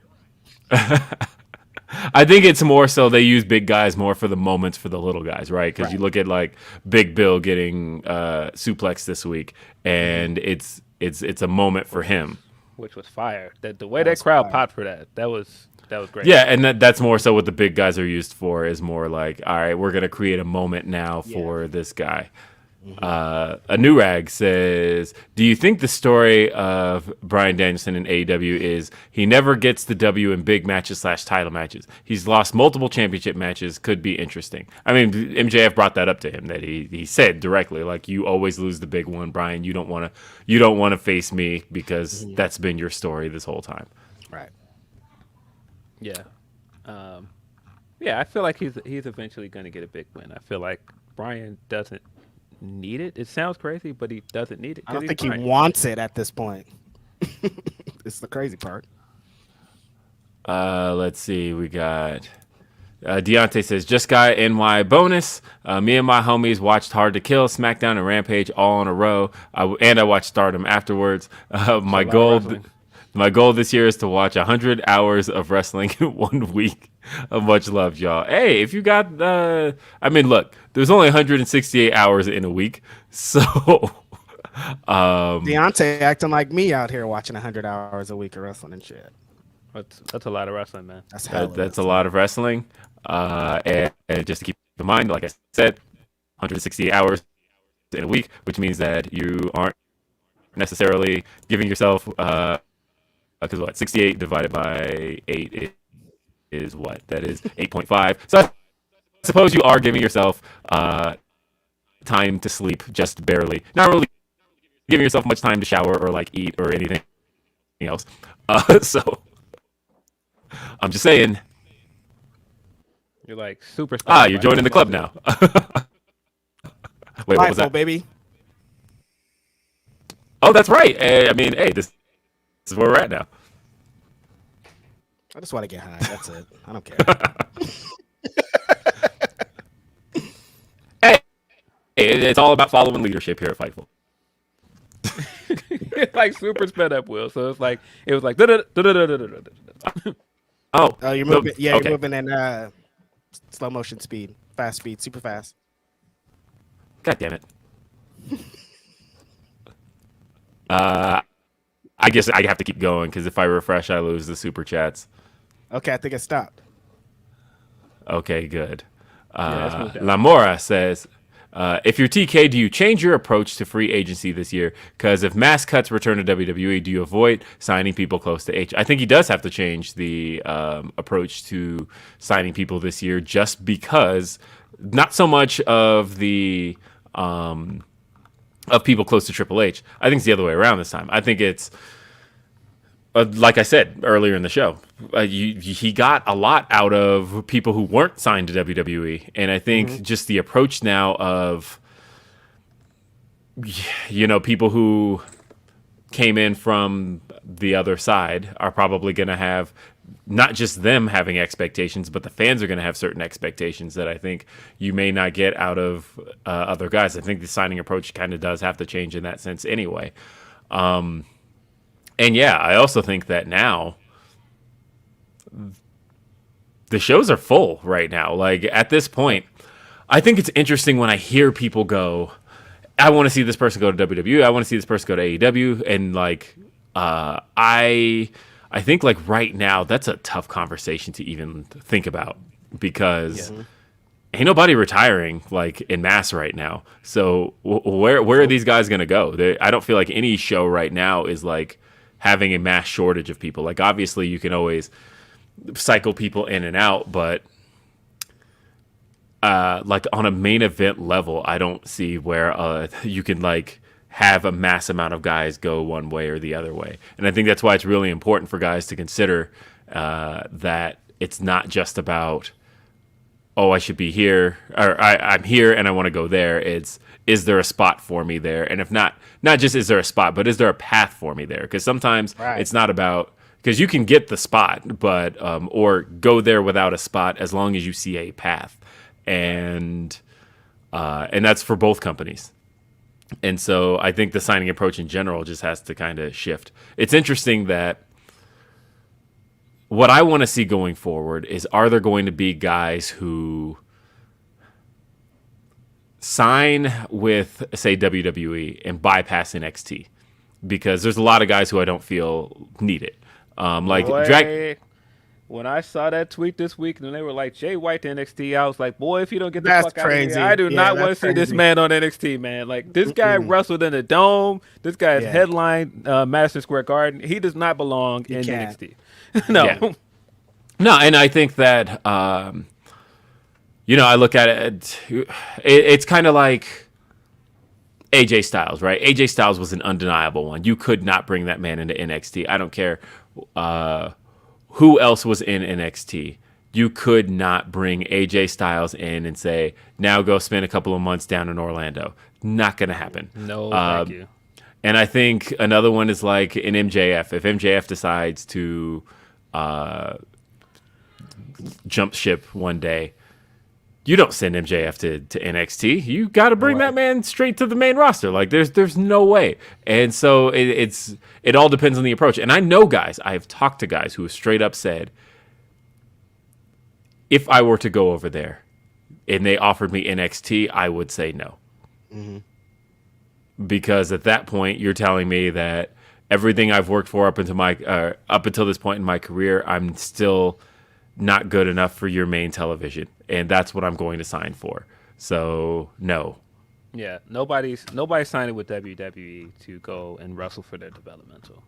I mean, some guys are going to end up doing so, right? Because like Dragon Lee, that's what ended up happening with him. He's going to NXT. But I mean, yeah, but that's not what anybody wants to go there for. Everybody that wants to go there wants to be on the main two shows. Oh yeah. Nobody wants to go to NXT. That's the thing, is that's nobody's destination. That is the like, okay, I'm there for the stepping stone. Yeah. So let's see. We've got Van Twinblade says CD is Curry, man. Just had a match with Dan the Dad. Yeah, of course we know that. We've got, let's see, there is another super chat here, I think. All right, either way, you know what I want to talk about? Kevin versus Sami, main event of SmackDown last night. These guys, they have the one fight forever chant that I am good with being as true as possible. I could watch these guys do what they do against each other forever. Honestly, the one match that they've ever had that I didn't care for was WrestleMania. But other than that, like when I think about these two facing each other at, what pay-per-view was that? Battleground, I want to say 2016? 2016. Yeah, Battleground. Yeah, beautiful match, right? I thought they killed it in the SmackDown main event last night. And honestly, I saw people downing on the fact that it was a DQ finish. No. Made sense here. It was the rightful progression to this story, because Kevin is the guy that Sami cannot quit, man. He's the guy that's his real friend. And so I think if you thought after Survivor Series the story's over, no, he picked Bloodline and he's never gonna side with Kevin again. No, he had that haluva kick lined up and he hesitated for a minute, and it was perfect. I think the way they did the DQ was perfect. Him being in the ring and going, "What are you guys doing here?" and just everything about it was great. Him thinking that Roman actually trusted him, and that you could see it washing over him. That no, this was always a setup for this to happen. You're just a soldier to him. You're not. He doesn't really believe in you. This is a great story. It's just great stuff, man. I mean, him afterwards. I mean, And we gotta give Solo his flowers too. Solo has been amazing for the last 3 weeks. I'm not usually a fan of those like Elias musical street fights, whatever they're called. But I thought Elias got a lot out of that match. I thought he came out of it and had a really good finish out of that match. I thought he looked great this week. And him, the entire time everything was going down, and the Usos are like, come on, come down. And he's just like, nah, I'm trying to finish fucking this dude up. He did the huge splash, and then he just like yells into the camera, and like the whole time Sami is like distraught, and like Solo was looking around like, what you think? Like, we're here to beat this dude down. Yeah, no, I think this is just a continued progression of what I think is one of the best stories that WWE has going for them. It's told really well. It's great stuff. I would say the way that they've handled NXT call-ups recently is it's a little bit it's good. It makes me feel optimistic of where they're going with NXT for now, because I was skeptical, of course, with the name change with Gunther, but I think Gunther has been incredible, and I think that they've done really good with Solo since they called him up as well. We don't have to talk about that random title incident of him vacating the title, but everything other than that and the way they've built him has been really good. Solo pretty much just went to the main roster. How long was he in NXT for? Like 3 weeks or something? Like he was. They could have just sent him right to the bloodline at this point. Yeah, but yeah, this definitely makes me feel like, and I've been thinking this for a while. We're all waiting for the bloodline to turn on Sami, but I feel like he's going to turn on them first, and I've been thinking that for a while. I think he's going to betray them first, especially like when you look at Jay in this segment too, and I was like, yeah, I think he's going to turn on them first, and I think he's going to do something to side with Kevin. I'm looking, by the way, at the AEW roster at the moment. And just to see what updates they've made. They did remove Frankie Kazarian. He is officially no longer on the roster. He was last night. They also removed AQA, who was on the roster as of yesterday. So that's all been kind of updated. And yeah, I hope AQA is all right. Yeah, same here. I don't have any updates on her, so I know she took a break. So I hope she's doing okay. Yeah. I feel like that roster page is kind of a decent indicator of things. I remember I talked to Alan Angels because he was on the roster for like 2 months after he left the company, and I just straight up asked him, "Do you know why you're still on the roster page?" He's like, "I don't fucking know." And he's like, "Ask them," and eventually he was pulled from the roster. So that is a just interesting update as far as that's concerned. Yeah, no real other updates on it. Just looking at seeing if there's anybody who's there or not there. I know Yuka Sakazaki's back in the States now, so she on Elevation this week, as Reg saw. She does motion for the Ring of Honor title. It looks like they're going to do Yuka Sakazaki versus Athena. That sounds dope. Yeah. Saw her enjoying a Lakers game, had feet kicked up with the J's on. Shout out to Yuka. Yeah. So she's back in the States right now, and yeah, going for the Ring of Honor title, it sounds like. That should be a dope match. Definitely. Ryan says, don't usually get to catch you guys live anymore, but still on my must-listen list. Just saying you three are some of my favorite voices in wrestling. Thank you. I appreciate you. Appreciate that, Ryan. Thank you. Okay. So Corey asks, got any idea where Naomi might go? I mean, I think she's a Rumble return. I think that's it. I think she'll be the big pop of the Royal Rumble this year. Yeah, I hope they don't just use her as a big pop and don't have any plans for her. I hope that they do something with her when she comes back, because I feel like this is a chance to actually give her a big, meaningful singles run. I feel like the controversy of it, you could turn this into something. So, fingers crossed. I don't know. Let's see. Luis says, I still own a JJ Barrera jersey despite being a Bulls diehard. Yo, Berea was going crazy in that Dallas. I'm telling you, man, that was some of the most fun I've had watching basketball, man. Deshaun Stevenson doing that strut after he hit that three, just a fun series. I still don't know what I'm going to buy with my Christmas gift. And I got a gift card to Fanatics, and I was like looking at jerseys to maybe buy, and I'm like, what do I do with this? Shout out Denise, by the way, that was my Christmas gift this year.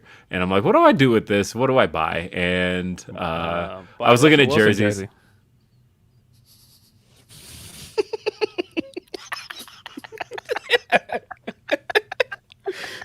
I think you're funny, huh? Speaking of which, I am not a big football fan, but Chicago Bears, #1 pick in the draft. Come on, man. I Lovie Smith taking that dive for the team. Appreciate you, buddy. Appreciate you. Dive.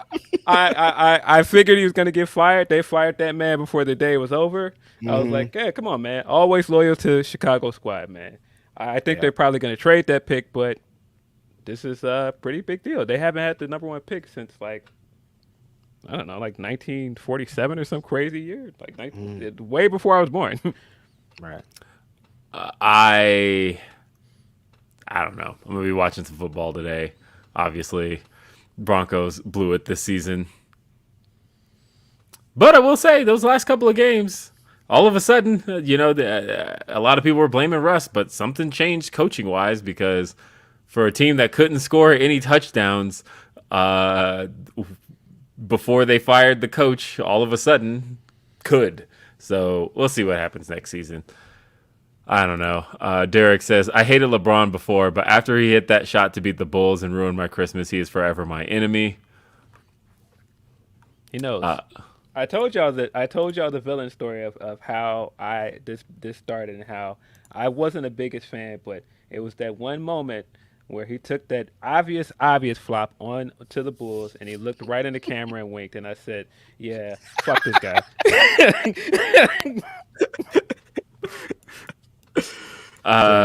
Bored dude.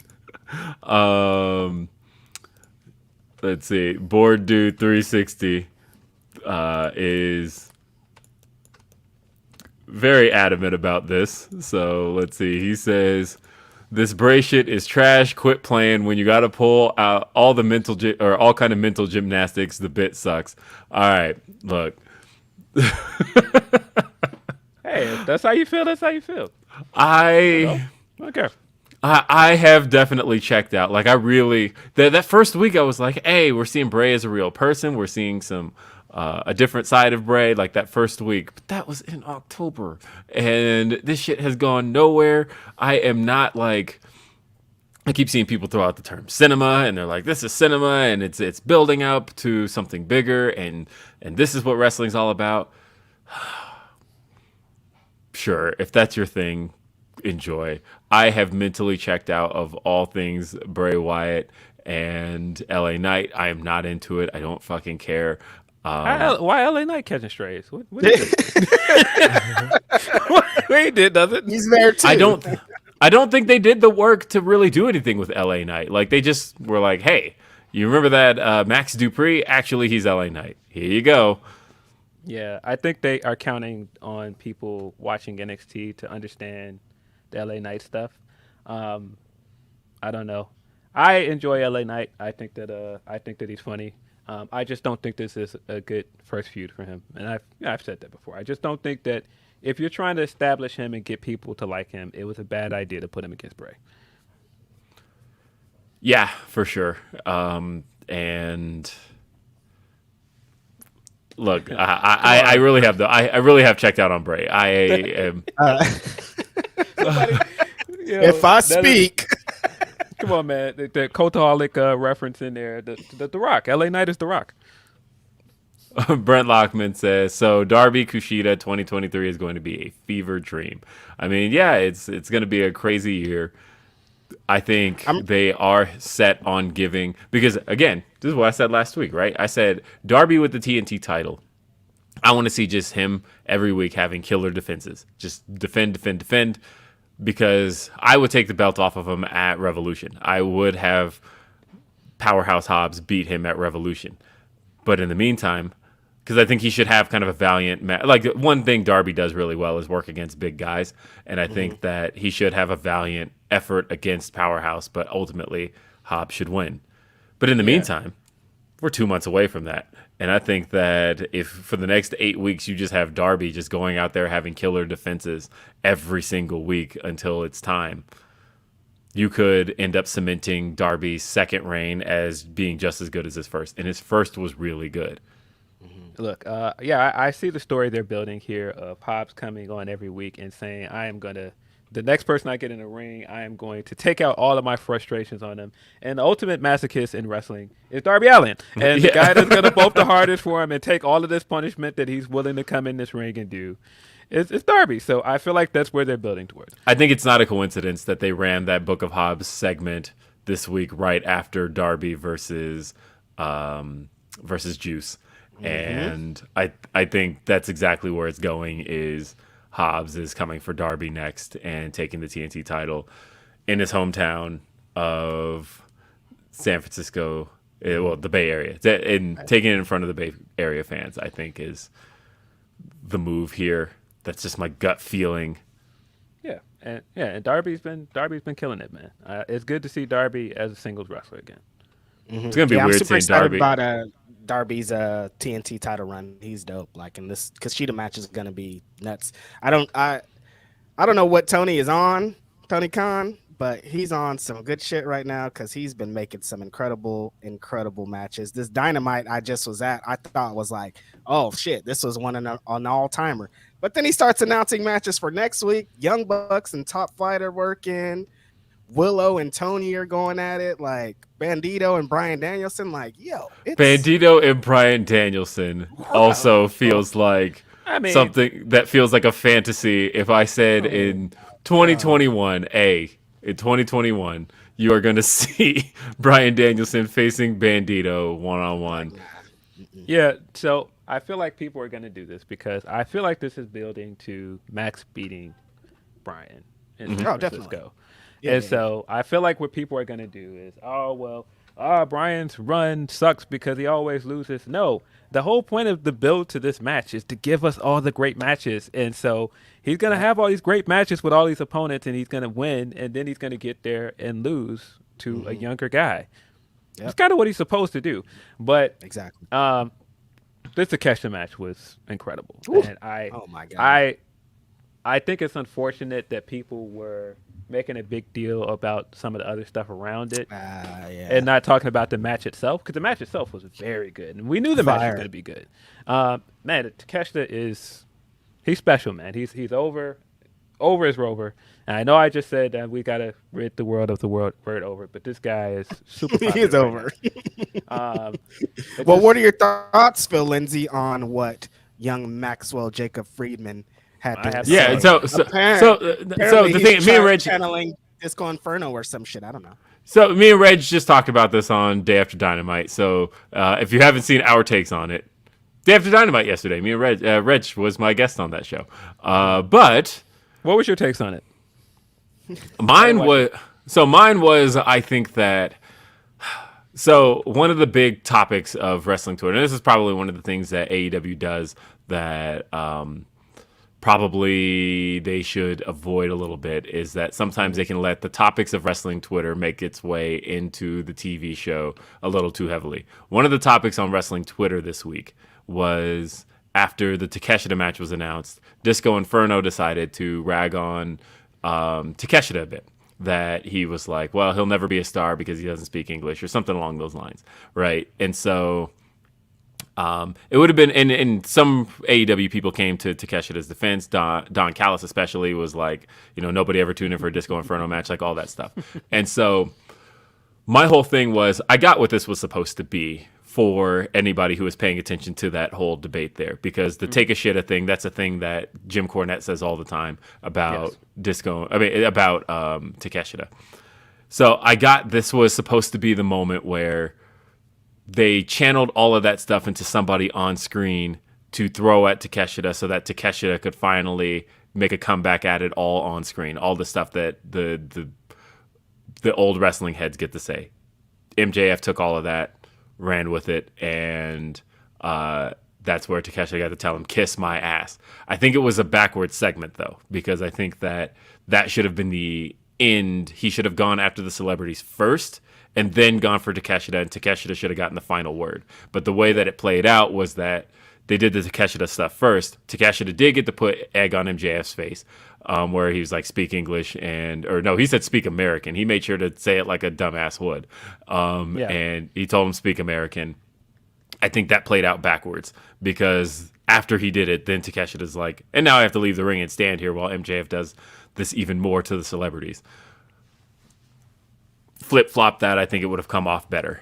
I do think that MJF has fallen into some of the tropes that he started with, right? It feels very much like the character he was when he came into AEW, of picking at low-hanging fruit and basically just like berating the fans in a very cheap fashion.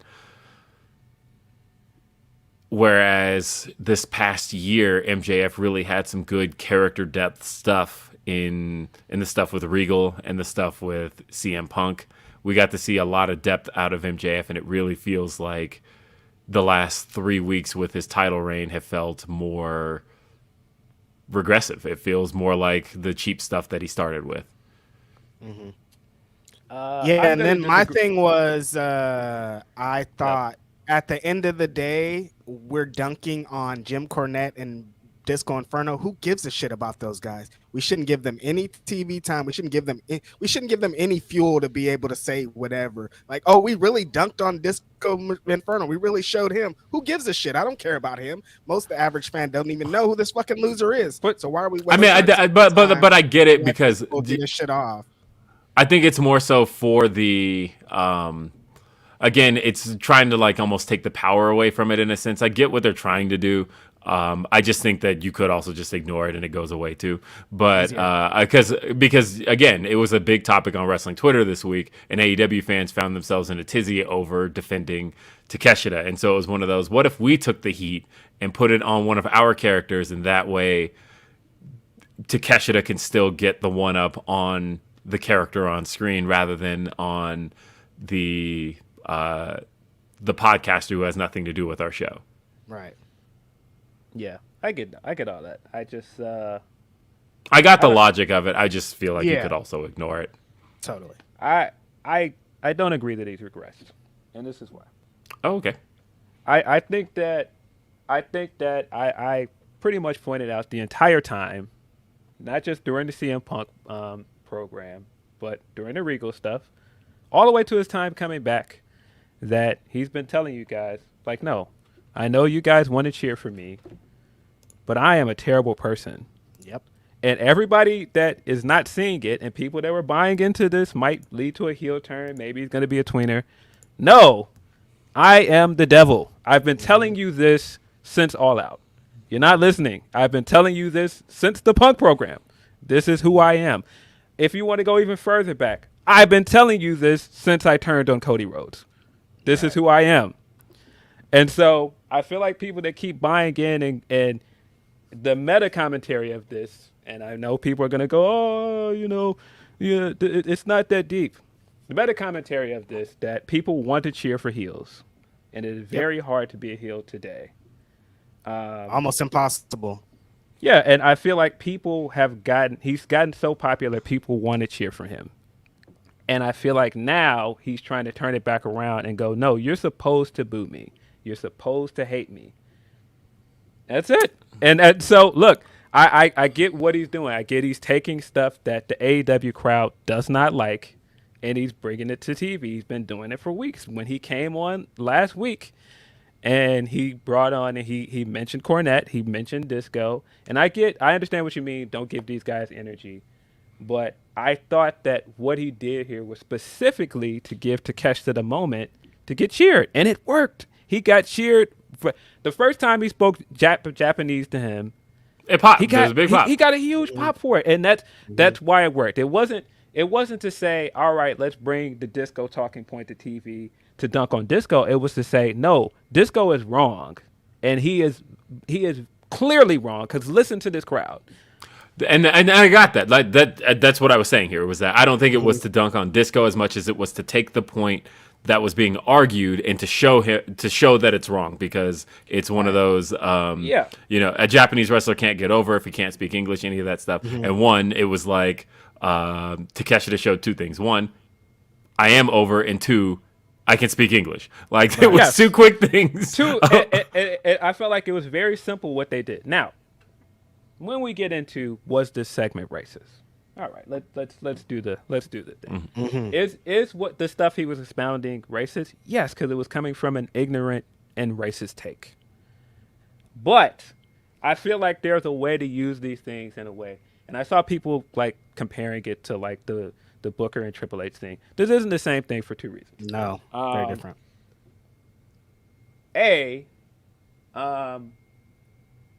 Triple H was never proven wrong. Think about what Hunter said there. Hunter said, he was guys never like proven you, wrong. guys like you aren't here to beat guys like me. Guys like you don't belong in the ring with guys like me. And people like you are here to make me laugh. And you do it very well with your nappy hair and your suckers. Yeah, and so he was never proven wrong because he lost to him. And what did he do after that? He went back to being a joke character. So he was never proven wrong. Right. MJF was very clearly proven wrong here. And it's not just that. It took everything that he has built, the disguise of what people thought his face character would have been, and it proved that he was a hypocrite because he came out in that Punk promo and said, oh, well, I got picked on for being Jewish. And what that told us is, no, he played on that for sympathy to get you to believe in him, but he was always lying to you. That's the character. He's a liar. He's an opportunist. That's it. And like I said, do I think it's a good idea to play into something racist because you might enable people that are actually racist? Absolutely not. I don't think that it is. But I think it is. I think you are being absolutely obtuse if you think that anybody that said what he did in that promo to help Takeshi to get that moment on TV is supporting racism. You're just being obtuse just for the sake of.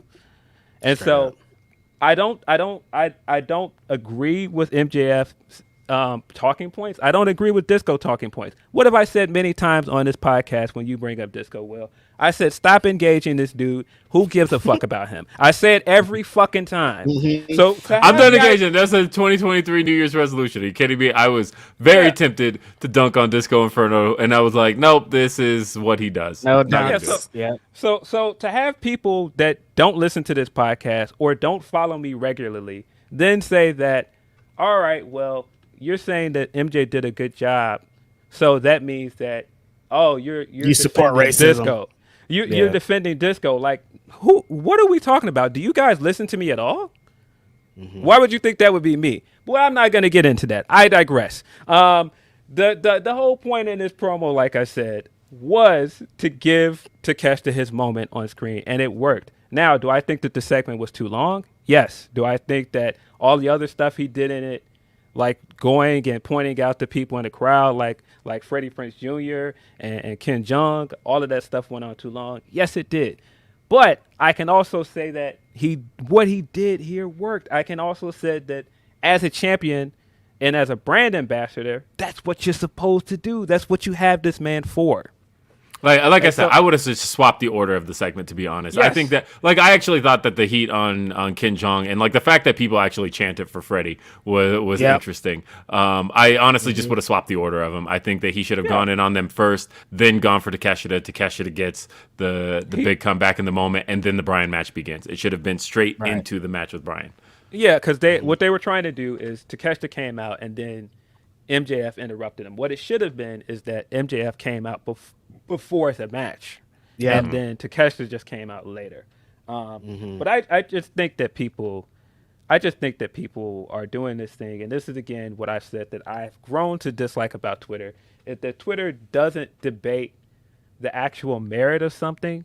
They debate with people that enjoy something, and they try to look for gotcha moments and shit instead of actually That's having a bar. Holy shit. instead of actually having a fair argument with them. And I despise that about Twitter. And that, if you've noticed, that is why I've drawn back further and further of tweeting my opinions on things, because I just find it doesn't matter. I just find like it doesn't matter what you enjoy. It doesn't matter what you dislike. People will only see the picture next to it and argue with that. They're not arguing with the point. They're arguing with the face next to it. Damn. The people don't Spin. argue the merits of something. They just want to argue with people that enjoyed it. That is... Fire. You just described wrestling Twitter in totality. And that is... Damn. Philip That's where Lindsey on the motherfucking Phil line. Lindsey. That's where I'm at right now. And so again, look, people can think whatever they want to think about me. They can think whatever they want about takes. You can think whatever you want about MJF. Look, if you think all this MJF stuff sucks, great. That's your opinion. If you think Bray sucks, fine.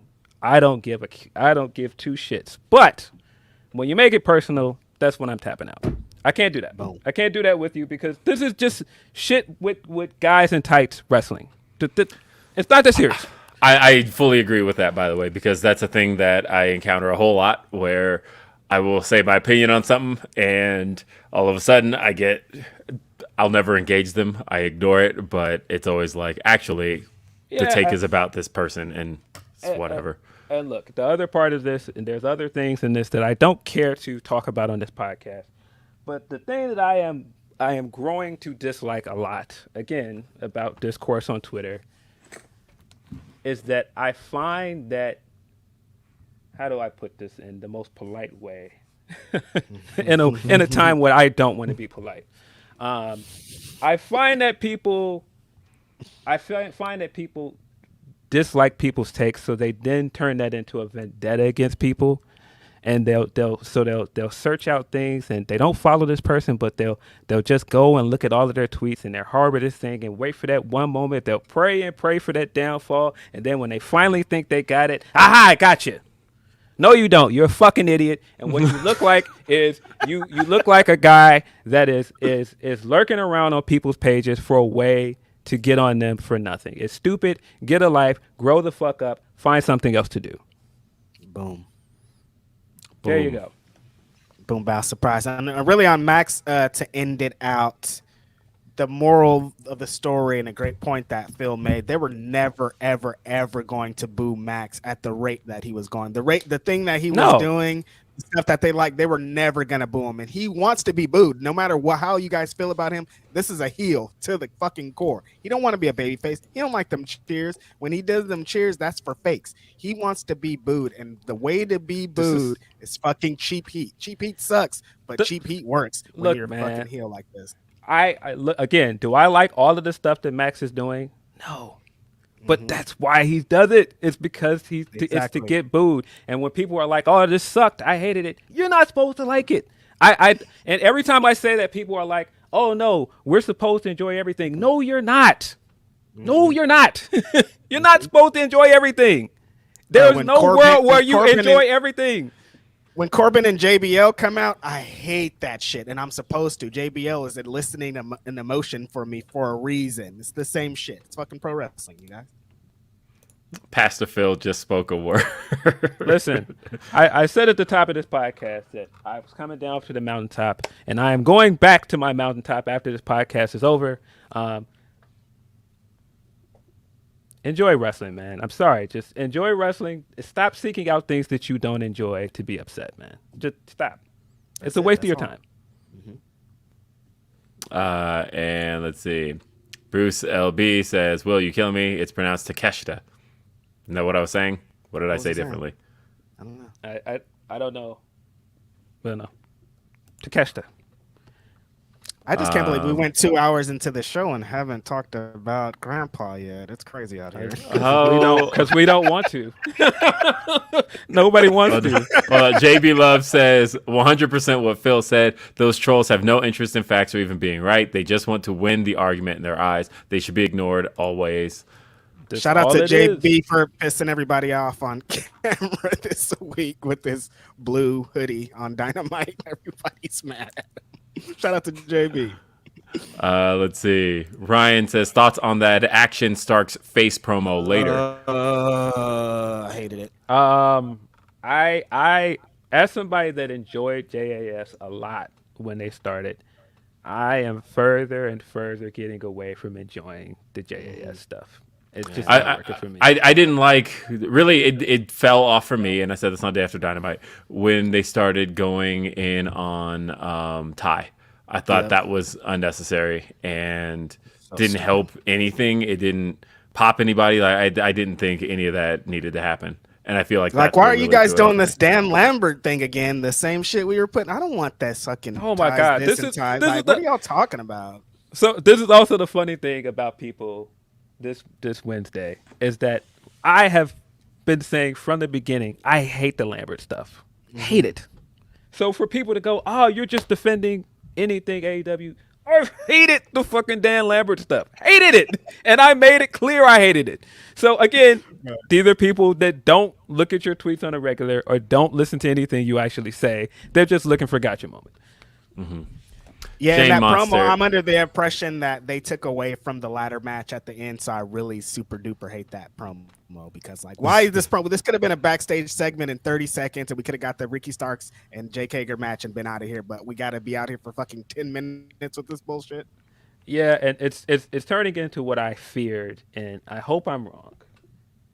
I just wanted Ricky to beat him and move on. Now I knew this was gonna be taken to Revolution. I knew it. This is what I'm saying. He beat him, and then you had to have the beat down afterwards to keep it going. No, he beat him. Move on. And now you got to get, all right, well, he beat him. Here goes Action. And we're now still cutting promos on JAS. We're still doing the same talking points. Now Starks is going to wrestle every member of JAS till he gets back to Chris Jericho. It's like, what? Don't want it, man. I mean, like I said, I knew it was always going to go to Revolution. I just hope it ends there. I hope it's not one of those. Actually, Revolution was just the start. This, I swear to God, because I know it's a favorite AEW phrase, but I swear if I hear the phrase, "This is far from over," because every time Chris Jericho loves screaming that on Rampage, like "Shut up." I don't want to hear the phrase "far from over" after Revolution. I'm willing to take it to Revolution because it is still the biggest match of Ricky Starks' career. It's still the biggest feud he's ever had. Chris Jericho is the top of Ricky Starks right now. So I get him needing to get the big match on a big stage. Revolution's fine for that. What I don't want to see, though, is actually now we're going to do this in this match, and then we're going to do this in this match, and now it's going to be the JAS versus Ricky Starks and his team. No. Ended at Revolution. Move on.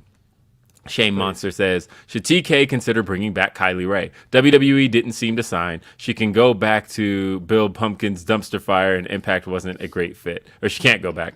I disagree that Impact wasn't a great fit. I thought that she was fine there. I think that she left before she had the big match. I don't know if she can go back there. I don't know if that door is still open. I want her to wrestle on TV. I really do. I don't know where that is. I don't know. I wouldn't mind seeing her go back to AEW. I feel like there were feuds there that would have been great for her. I don't know. I hope that she's doing well though, and I, hope for the best for her. Did you guys speak? I was gonna say she could go to NXT, but it just made me think. There's a new NXT gimmick. Did you guys see? She's a podcaster. You guys haven't seen this? No. There's a new woman on NXT, and she's a podcaster. And she talks and then we're gonna broadcast, and it's terrible. Awful. Does she talk into the same Blue Yeti that Nikita Lyons was singing into when she was doing those segments? I didn't see. Listen, sometimes I watch NXT and I don't live tweet about it. I just watch it just to see bits and pieces of it. And it's because, friend of the show, Emilio, likes NXT. And so sometimes he calls me while it's on and we sit and watch bits and pieces of it together. And I'm just like, I can't, man. I can't do it. And I'll end up turning back to Food Network and watching Chopped and straight up something else. I just can't do it. Drew Nicholas says, my conspiracy theory is that the J.S. Starks Andretti promo was to get the crowd back up from realizing Mercedes wasn't showing up. Crowd is mad, let them sing Judas. That's probably it. So, I don't think it's a conspiracy theory. I think they did think that the crowd was probably going to be kind of But Reg, on the other hand, was off in the bathroom during Judas. As soon as I seen that, the Jericho appreciation, it's all right, let me through, bro. I got to get to No, absolutely not. So, Reg, is somebody in the crowd? Mm-hmm. What was the feeling when we didn't get Mercedes out there? The issue is, Phil, it's like most people in the crowd, like people bought tickets off the backs of thinking that Mercedes were here. So there was an energy in the air from the jump. You can hear, when you're standing in a wrestling show, you can hear people talking about things. And all you hear in everybody's little conversations, Mercedes, Mercedes, Mercedes. Everybody's talking about Mercedes. So I'm like, money. We're all prepared. Yeah, we're all prepared. I'm sitting next to two black homies. Everybody's super excited about this. So the match happens. And like I told Will yesterday on the show, I still don't know what the finish of that tag match is because we were all so ready for this moment, ready for Mr. Like, okay, as soon as there's a 3, the lights are going to go out or she's going to come from underneath or whatever. So when Sheeta comes out, it made people even more. So we're like, okay, that's going to be 3-on-3. Then everybody's like, then here comes, here's the moment. So like, it's all going down. It's all happening. 1, 2, 3, nothing happens. And then at one point they turn the lights out to do another. Yeah, they turned the lights for out the video in package. To do a video package. So when the lights went out, we're like, yeah, and then it wasn't. So two things happened on this show that I was just like, ooh, she's really not coming. So I was under the belief that Cole was coming back last week, and so yes. When he came back this week, I was like, oh, they saved his return for this week because Mercedes not coming, and so that wasn't a good sign. You're right. Because we did. I did get a little bit of a. I guess I'll say that in hindsight now that I did get a scoop that Cole was on his way back, and I didn't get it. I didn't know for what week, but the week I was told it was happening was January 4th. And so, but then when the run sheet came out for January 4th, they didn't have anything on it, so there was nothing to report there. And then it was like, of course, the run sheet came out. We got our hands on the run sheet for January 11th, and it had the TBD on it, and nobody knew what the TBD was, and it turned out to be Adam Cole. And Excalibur even references that on commentary, says we had no idea. It literally says TBD on our run sheet. But yeah, I didn't even think about that he was supposed to come back on January 4th and didn't, and so that's why I can see what Phil's theory is, that something was supposed to happen, that they were probably under some kind of impression or belief that she was going to be there, and something changed in the last couple of weeks. There's too much. There's too much around this to make me believe that she was going to be there. This isn't something people just pulled out of the miasma. No, this was. There were plenty of hints to make you think that she was coming. And by the way, Adam Cole's promo was really good. All of it was tremendous. Was really real. I think it's the best thing he's done for AEW since he's been there. And I'm excited for what he does now that he's back. And that pop was insane. Oh my God. I mean, it's Cole. He's going to get a pop. But I really believe he will be AEW champion someday. I believe it too. So the Mercedes stuff is interesting because I was sitting there like, okay, this doesn't hurt this match until it got to the finish. And I did not like this finish. Boy, I didn't like this finish. Because to me, I feel like AEW's gotten into this trend of they have to tease out every turn now. And I felt like if you're just going to turn Sheeta, just turn her. And so to have her throw that kendo stick in the ring and then look around like, oh, what did I do afterwards? I was like, no, don't do that. Just have her turn, man. Like, I just didn't like that. And I just thought everything about it this felt very last minute. This felt like a last minute change to the match. And I thought most of the match itself was fine. There were some spots in there that didn't really work, but I thought the match in itself was fine until that finish. I did not like that finish.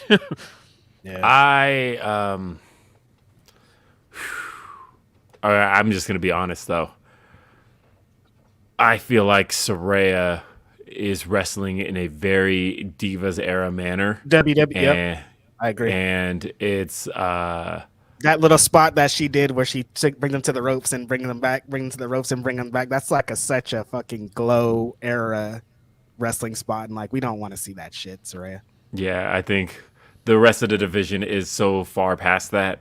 And like you're in the ring with Jamie Hayter and fucking Tony Storm. They go for it. Yeah. Well, I think she's still adjusting to the difference in style from being a WWE wrestler for so long and then wrestling somewhere else. And just it's a difference between, what the crowd gets hyped for promo wise and match wise. And I just don't think she's used to it yet. Yeah. A new rag says, what's the chance of Bryan Danielson signing a new contract with AEW similar to Mox Jericho type deal? Bryan Danielson has stated that this is his last run as a full-timer. ROH weekly win. They said we're supposed to hear in January. There's still 17 days left in January, so there's still time. And as far as Bryan Danielson is concerned, I mean, like, I know he's pretty instrumental in the shape of AEW, that he does a whole lot of training with the wrestlers, all of that. I don't know what he signs next. I know people think he's going to go back to WWE. I don't know. From everything I hear, he is it sounds fairly like happy. He's saying this is it. Like after this contract, he's not going to sign a full-time wrestling contract anywhere at this point. It sounds like. Yeah, I think he's done after this. JB Love says, oh yeah, I had no idea I became a Twitter villain myself Wednesday. I was jet lagged and a little drunk and oblivious until my friend pulled my big ass down. Thanks for getting my back, Reg. Much love to Will and Pastor Phil too. And Phantom says, seems like TK set those women up to fail. I mean, like I said, you can kind of see you could definitely see Tony Storm with a little bit of a boo-boo face look on her face, and I think it was one of those like, I'm being thrown to the wolves kind of look, and I'm not sure what was happening there. But hey, before we got one more big thing to talk about, and it was the biggest thing to happen this entire week. It's entire the Vince saga continues. Don't. We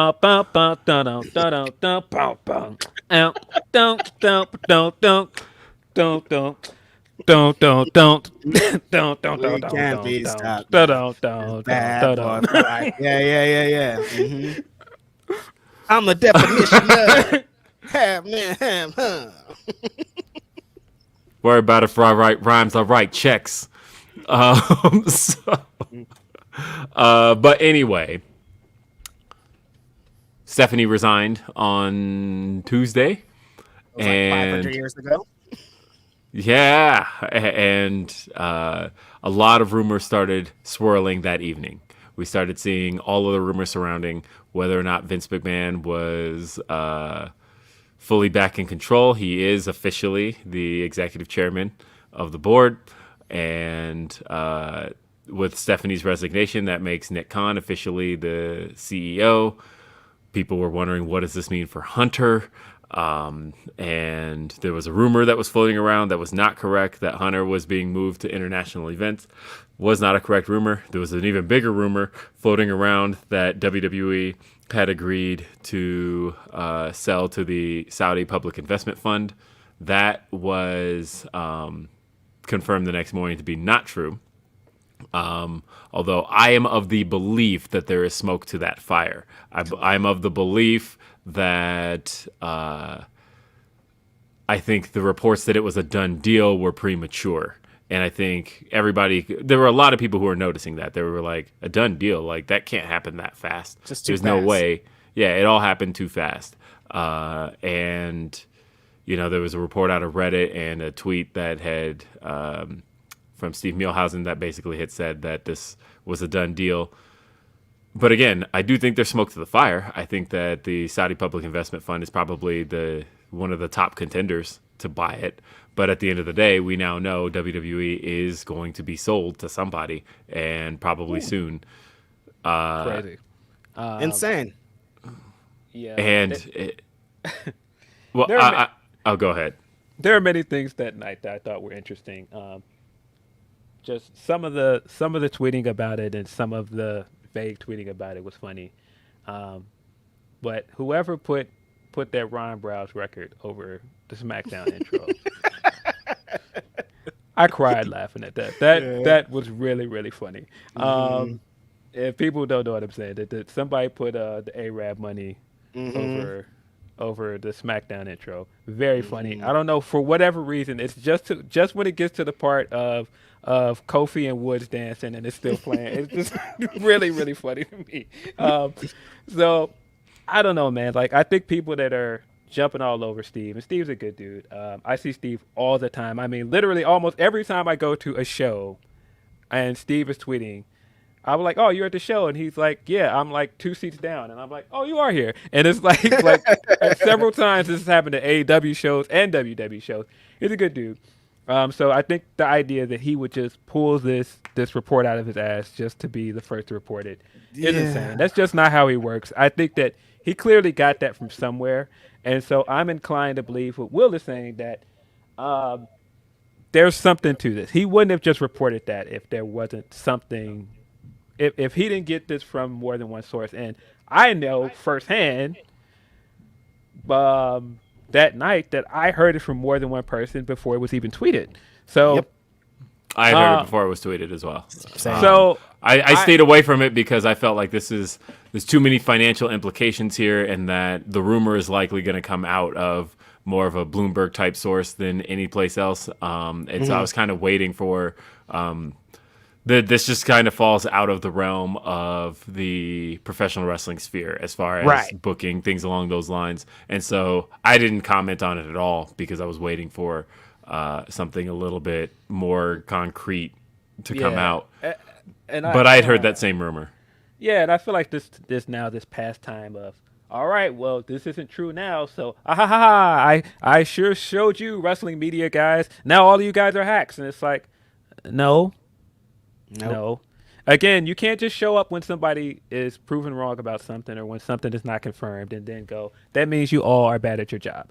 You look like an idiot because, like I said, the percentages don't work in your favor, because the amount of things that, like, if you just look at Sean, for example, the amount of things that Sean has reported that are true, but then you just find this one thing to go, this didn't happen, so you're always wrong. No, that's not true. You're just looking for a way to discredit him. Leslie. Shout out to Leslie, man. Leslie's a funny dude, man.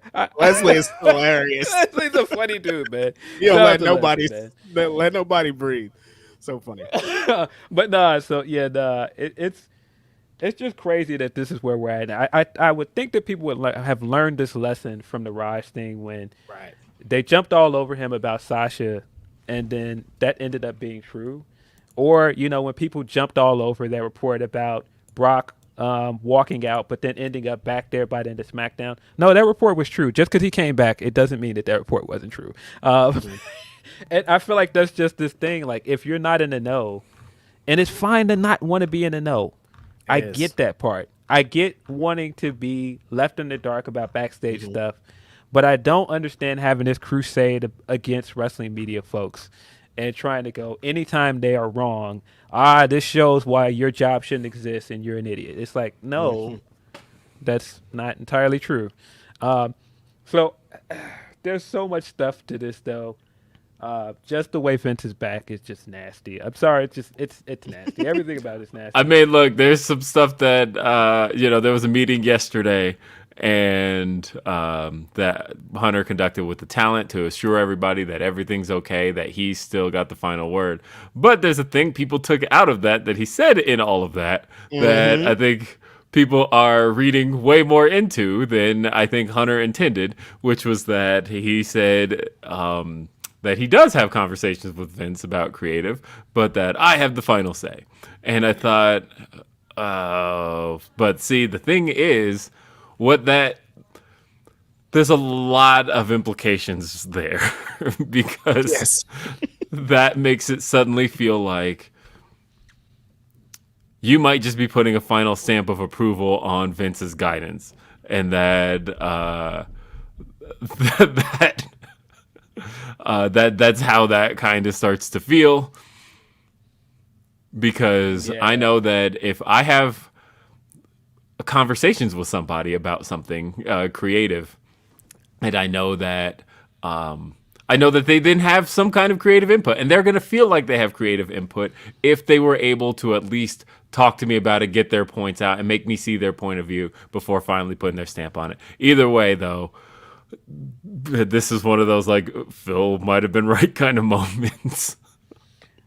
Every now and then. I listen.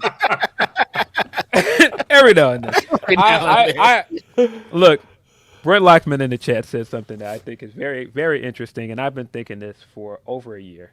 When it comes to wrestling media folks, that all wrestling media folks are liars, and it is interesting to me that I see a lot of Black Twitter folks going with this wrestling media folks are liars. Where did the whole media is liars thing start from? Anybody? Donald Trump. Who propagates this whole the media is liars and you can't trust anybody? A lot of conservatives and racists. Yep. Elon Musk. Yeah, a lot of people that want to get you to not believe information and to not have, any kind of media literacy. So I do think it's interesting that I see a lot of people that masquerade around being upstanding or conscious-minded, running with this whole crusade against media. It's very weird to me.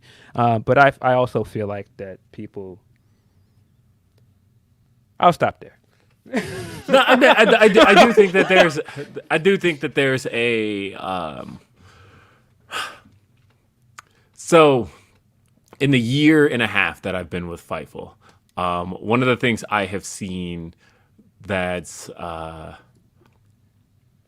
I find commendable about Fightful is how much Sean Ross Sapp does his due diligence. And I say that because there's been a good number of scoops in Fightful Select reports that belong to me, right? And I know that when I bring a report to Sean, I can't just say something. I have to bring it to Sean. I have to be like, okay, I talked to this person and this is what I got out of them, and this is why I believe it to be true. And Sean will then ask, do you want me to run that?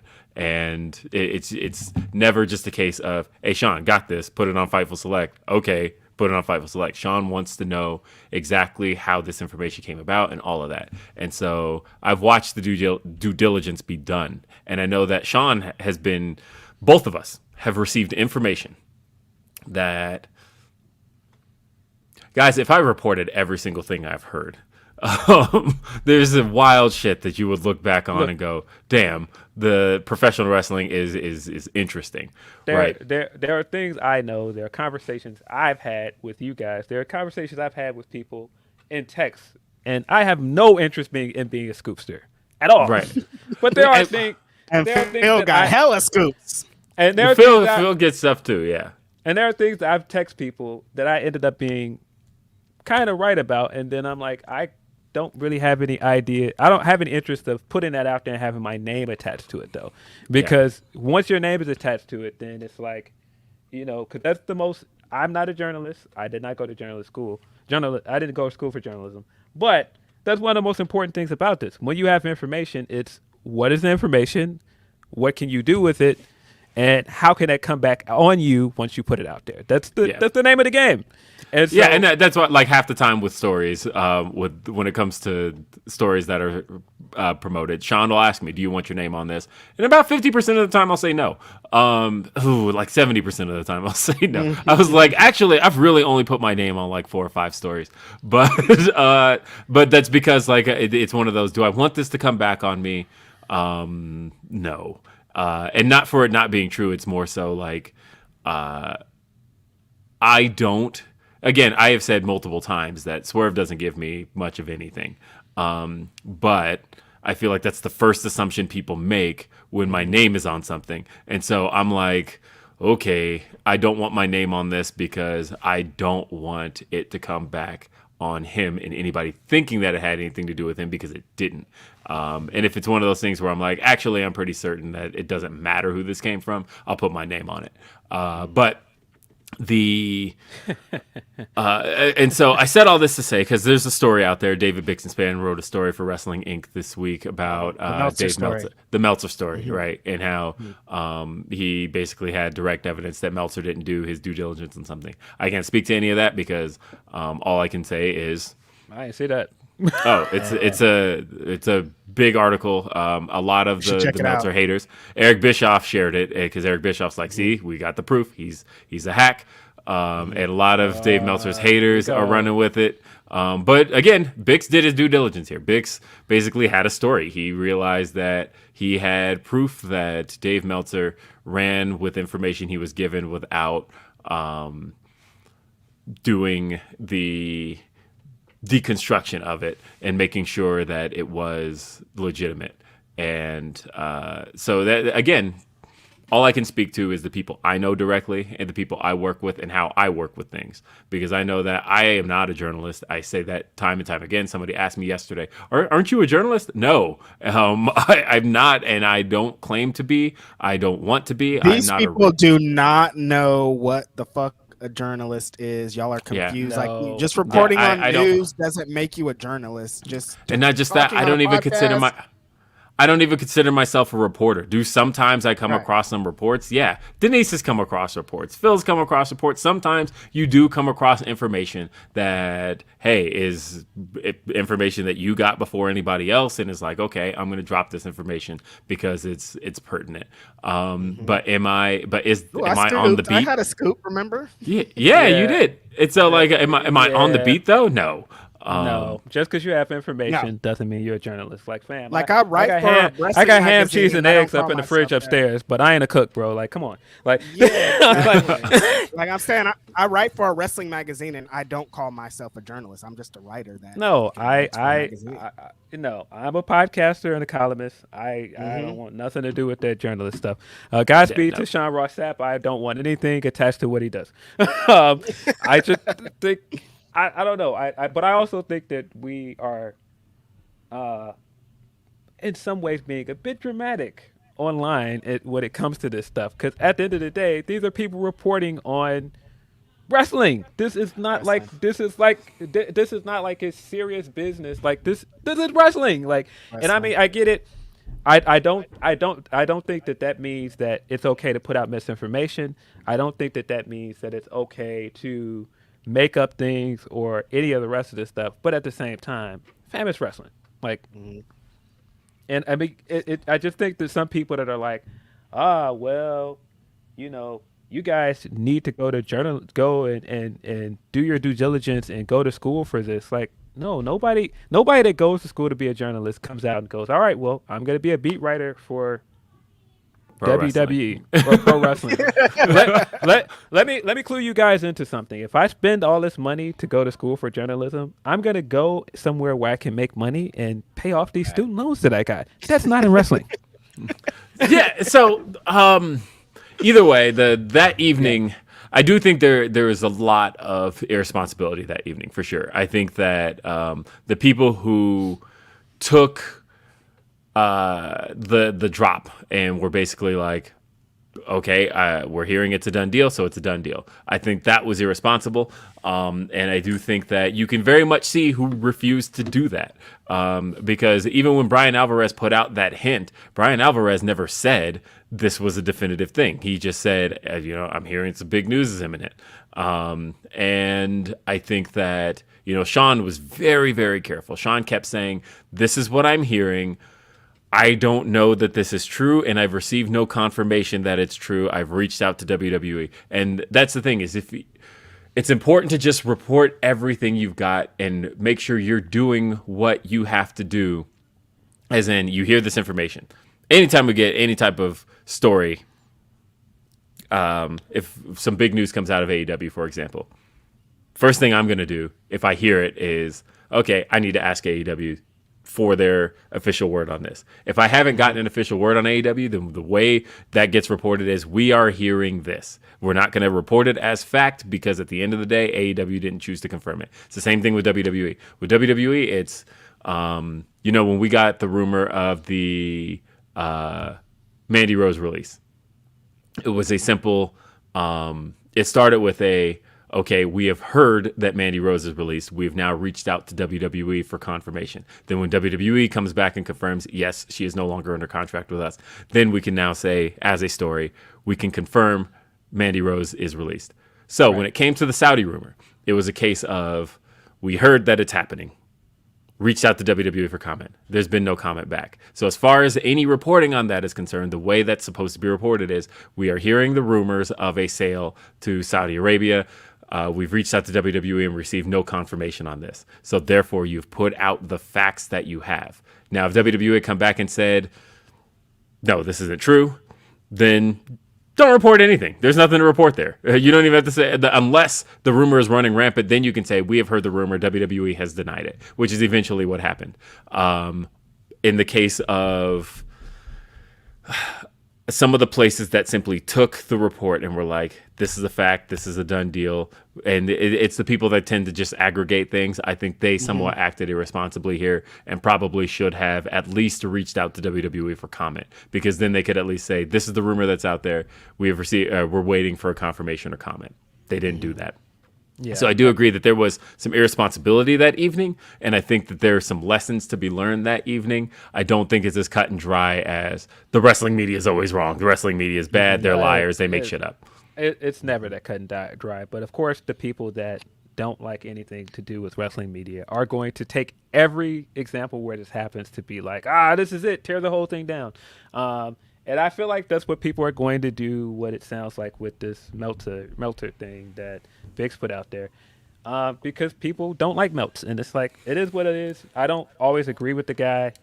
But if you think that wrestling media as it is would exist without Melter, you are sorely mistaken.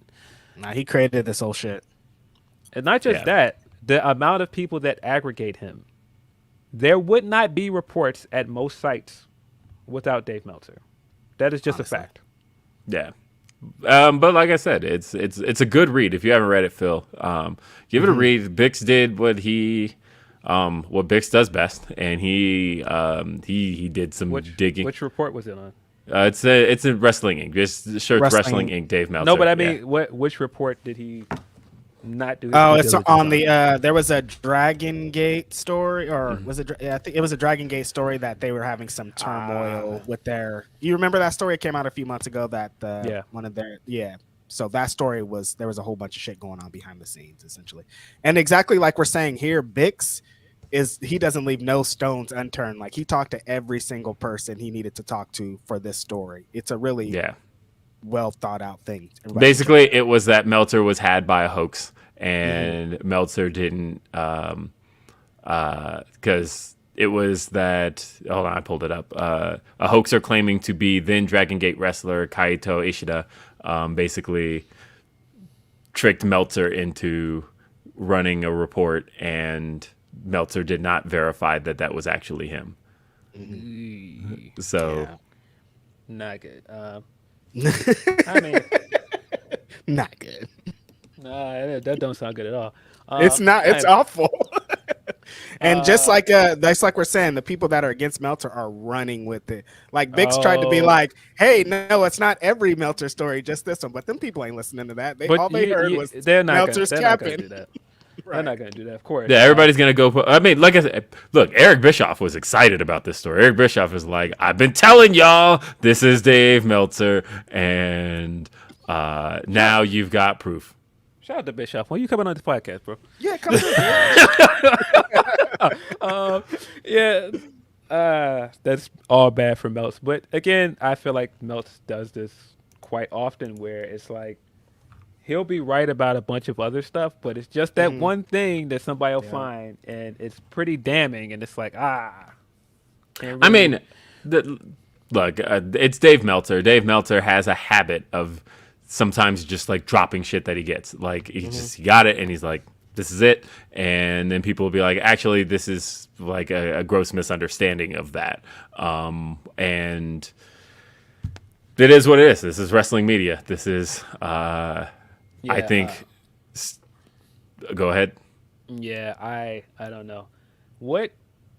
I'm very, very interested to know what made Bix put that out there, because the other part that I think is funny is what we see in the hip hop space and podcasting wars going on is interesting. But often we keep seeing these wrestling media guys going at each other. And I'm not saying that that's what Bix did here, but it's interesting because I keep seeing certain things happen. It's like, okay, that's all right. All right. Well, Phil's got a flight to catch here soon, so let's wrap up with some super chats. We got Brent Lockman says Bray is cinema, but it's on Shudder exclusively. Yo, Could be worse though, because Phil was sending us them Tubi clips this week. Clips. Yo, Could be on Tubi. Yeah, somebody sent me another one. I didn't send y'all. Those Tubi movies are awful.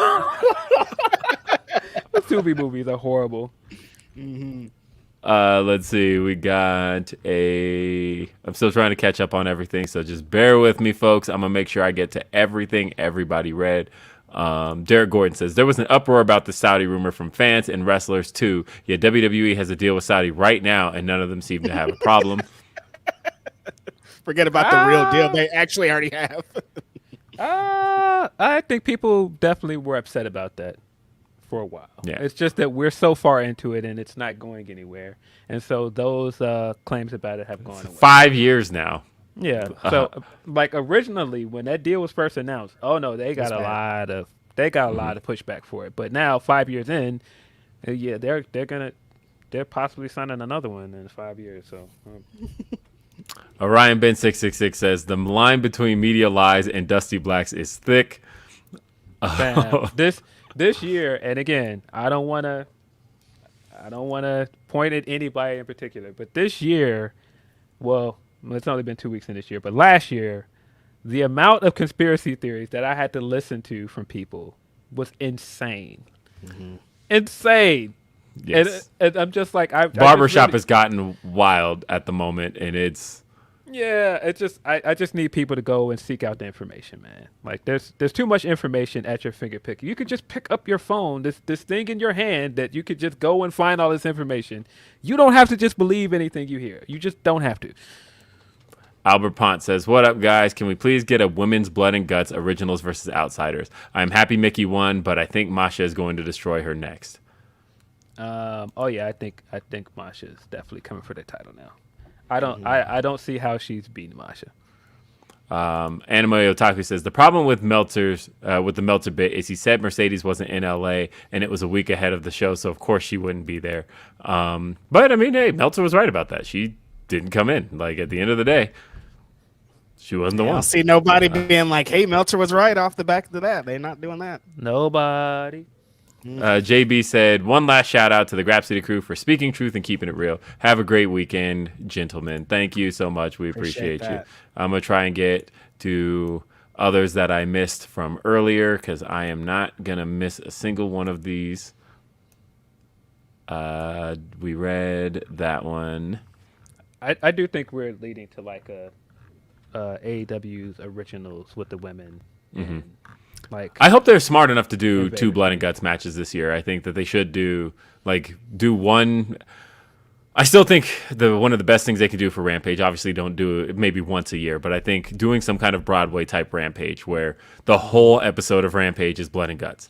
And so just like keep the cage down, like end Dynamite with it because it's always the second hour of Dynamite. Like end Dynamite with it, keep the cage down, and then Rampage you tape a second one with the cage in place, and that's the whole match. The whole show is blood and guts. Yep. I like it. I think that'd be just kind of a fun way to continue to do them. Let's see, we got. Sorry, I'm just scrolling back through the LeBron stuff. which is always funny. Chi-Town Spur says, Dom Mysterio and Jeff Jarrett being two of the most entertaining characters on TV in 2023. Who would have thunk? Saying Jared been cooking, man. I gotta admit it. Jared's been pretty funny, man. I'm sorry. Jared's been very funny, man. See, I said the same thing on Day After Dynamite. Like, I don't want to have to admit it, but Jarrett has been doing some great work, and I want to see him get beat up, and that's the point. Deontay says, Reg cooking Bray Wyatt worst. Randy cooked the Fiend during the Firefly Inferno match, and he was burnt to a crisp. I respect the funny hate. Yeah. I love that you couldn't resist, though, by the way. I love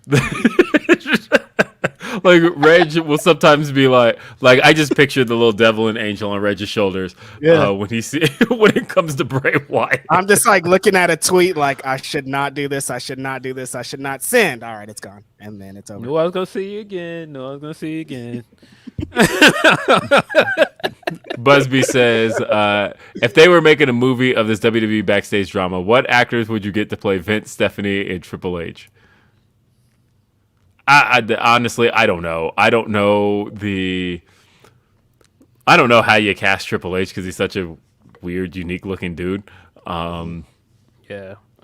Speaking of casting, though, by the way, that Young Rock image that was posted of them doing the 2003 rock concert that didn't look nothing like any parts of that. Brian Gewirtz, why did you post that? Yeah. Yeah, I did think it was Brian funny. Gewirtz said they're taking elements. That's why it's not. He's like, it's in 1998, but we're basing it on like all of his elements, is what he said. Is why. Yeah, I did think it was funny this week that they had that filler episode of Raw, and they just had Becky lose the week before, and the next week she's like, "Nah, off filming Young Rock again. See you guys." Mm-hmm. Yeah, this week's Raw, by the way, is also going to be very much filler because it's going to be you've got the Tampa Bay and Dallas game in the playoffs on Monday. They knew last week that, and I had heard this in the company, that they're like, look, we got this the college championship game. They know that it's going to be hard for anybody to even pay attention to it. I don't think they knew the game was going to be a squash the way it was, but they basically punted on that game or on that Raw. And then this Monday, with it being the Cowboys versus the Bucks, with America's favorite team versus America's favorite quarterback, so Tom Brady versus the Cowboys, it's absolutely. They're like, and it's a playoff game, so there's actual implications to it. WWE is basically like, all right, everything is waiting for next week because that's the first Monday in months where we're cool. We have Monday nights to ourselves. We're not going up against football in a playoff capacity. So yeah, I mean, it was an entertaining Raw for what it was. I thought the tag team turmoil was good. I thought all the Dom stuff was good, but I did feel a little bit deflating watching Montez have that great performance just for Judgment Day to still win. I was like, But again, I understand it's to get heat on them. So they're building the Cody return, by the way. And I think the thing that's really throwing me off about the Cody stuff, somebody said on Twitter the other day that, they almost forgot Cody was a WWE wrestler because he was only there for like 3 months and then injured. And so like, in the long term of things, you're still used to him being an AEW guy. And the thing that was throwing me off is Cody, for these video packages for Raw and SmackDown, has been filming a lot of stuff at the Nightmare Factory or like in his house where he used to film AEW segments. And so these all still feel like AEW segments to me because we've seen all of this stuff. We've seen Cody at the Nightmare Factory. We've seen, like, he literally got beat up by all of the Nightmare Factory students and all of that. Remember that segment where they were prepared? That's all stuff we've seen on AEW TV. That little brick wall where Cody would film segments at his house for Road 2 and shit like that. And all of a sudden now, here he is doing this for WWE TV, but these look like old AEW segments. It's really throwing me off. I mean, but I feel like this follows the trend that he's been doing since he got there, that he's basically taking everything that worked from the AEW run and bringing it to WWE. So yeah, it's pretty much par for the course. Yeah, he's going to have a great pop. If it were me, I would save it for the Rumble. Don't have him show up on Raw. Have him show up in the Rumble to get that big pop. Well, because now it really does feel like he's winning it. Yeah. And that's the other thing too, though, is I feel like the reason the conversation even started last year of people possibly wanting to go back or go to WWE from AEW was Cody. And I think that Cody has to be the example, going back to the conversation from earlier as we kind of tie things, put a bow on things. Anybody who's looking to jump ship is probably going to want to do it in the Cody fashion of, yeah, I'll come. I want to keep my name. I want to keep my music. I want to keep my look, and I don't want to go to NXT. Like that's it. If you're bringing me over, you're bringing me. And there's a number of guys who have the ability to do that, right? Like Hangman, for example. Everything about Hangman belongs to him. He has the music, all of that. WWE could pull him in. MJF is the same deal where he owns everything, and he could do that. And so it's all stuff I do find interesting that if anybody's going to do that jump ship thing, it's got to be in Cody fashion of, especially if they were somebody who had success. It's got to be in a fashion of I'm keeping everything that about me that belongs to me. Yeah. Yeah. I'm looking forward to Cody coming back. I actually feel like the Royal Rumble return, if done correctly and he doesn't just show up on Raw, it really could be better than his WrestleMania moment because I feel like he's going to get a louder pop then because now the audience is more endeared to him because of the Hell in a Cell match. Mm-hmm. He's going to win the Rumble. I mean, and you know what's interesting if he wins the Rumble? Think about what he said last year when he jumped ship. He was asked what inspired you to decide you wanted to jump ship, and he said it was watching the Rumble last year and feeling like I was missing out. I thought you were gonna quote the "I'm doing it for you, I'm doing it for me, and I'm doing it for Dusty Rhodes." But when he said in that interview, he said I watched the Royal Rumble, and he was like, I felt so. To imagine that of, you know what? The Rumble is what made me jump. I'm going to jump ship and enjoy WWE. And then to win it on top of that, that's an accomplishment. I definitely think he's winning. A part of me, man, y'all know Rollins is my guy. When he came out with that crutch and he played it like a tar, and I was like, I really want him to win the Rumble, but it's not happening. No, it's got to be Cody. Real Take Wrestling, by the way, says Vince coming back like, it was me, Hunter. It was me all along. Also, y'all are awesome. Thanks for the inspiration. I appreciate you. Yep. And I think we may have hit all of them. Did we talk about this Best of 7 finale? We did not, and that's why I was going to actually change the description after this show. But I want to make sure Phil gets. I wanted to make sure Phil gets to his flight, as Phil's headed to Atlanta. When's your flight leave? At 4:00. Phil, that's in 2 hours. Gotta get to the airport, big dog. I mean, look, Best of 7 series. I am of the belief, personally, you don't have to agree, but I believe that this is my favorite Best of 7 series ever. I think that they did so much here. I thought that the matches had some really great storytelling. I thought that they kept the crowd going all throughout. The Elite knew when they were the heels in it. In Chicago, for example, they knew when they were the baby faces.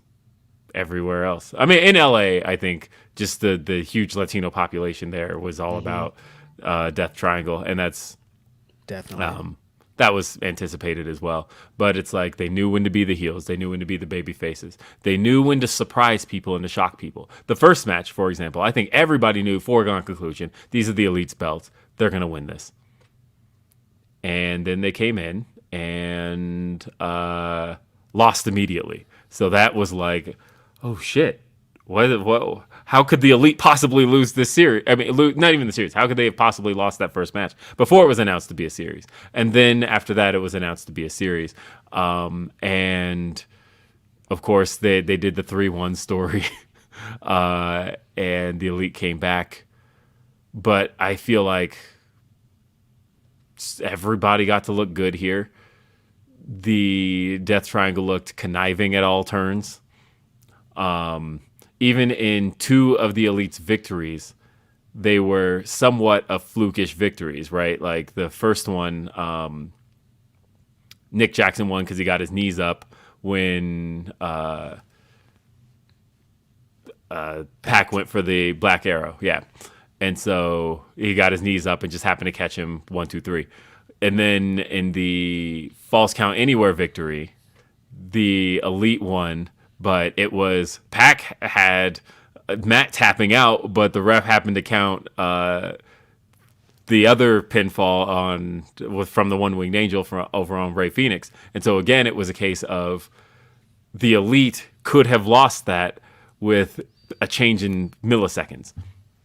And so really, like, they only got 2 definitive victories in this, the ladder match itself and that one where the first victory they got. Those were like the second victory. Those are really the only 2, like, okay, they have won these decisively.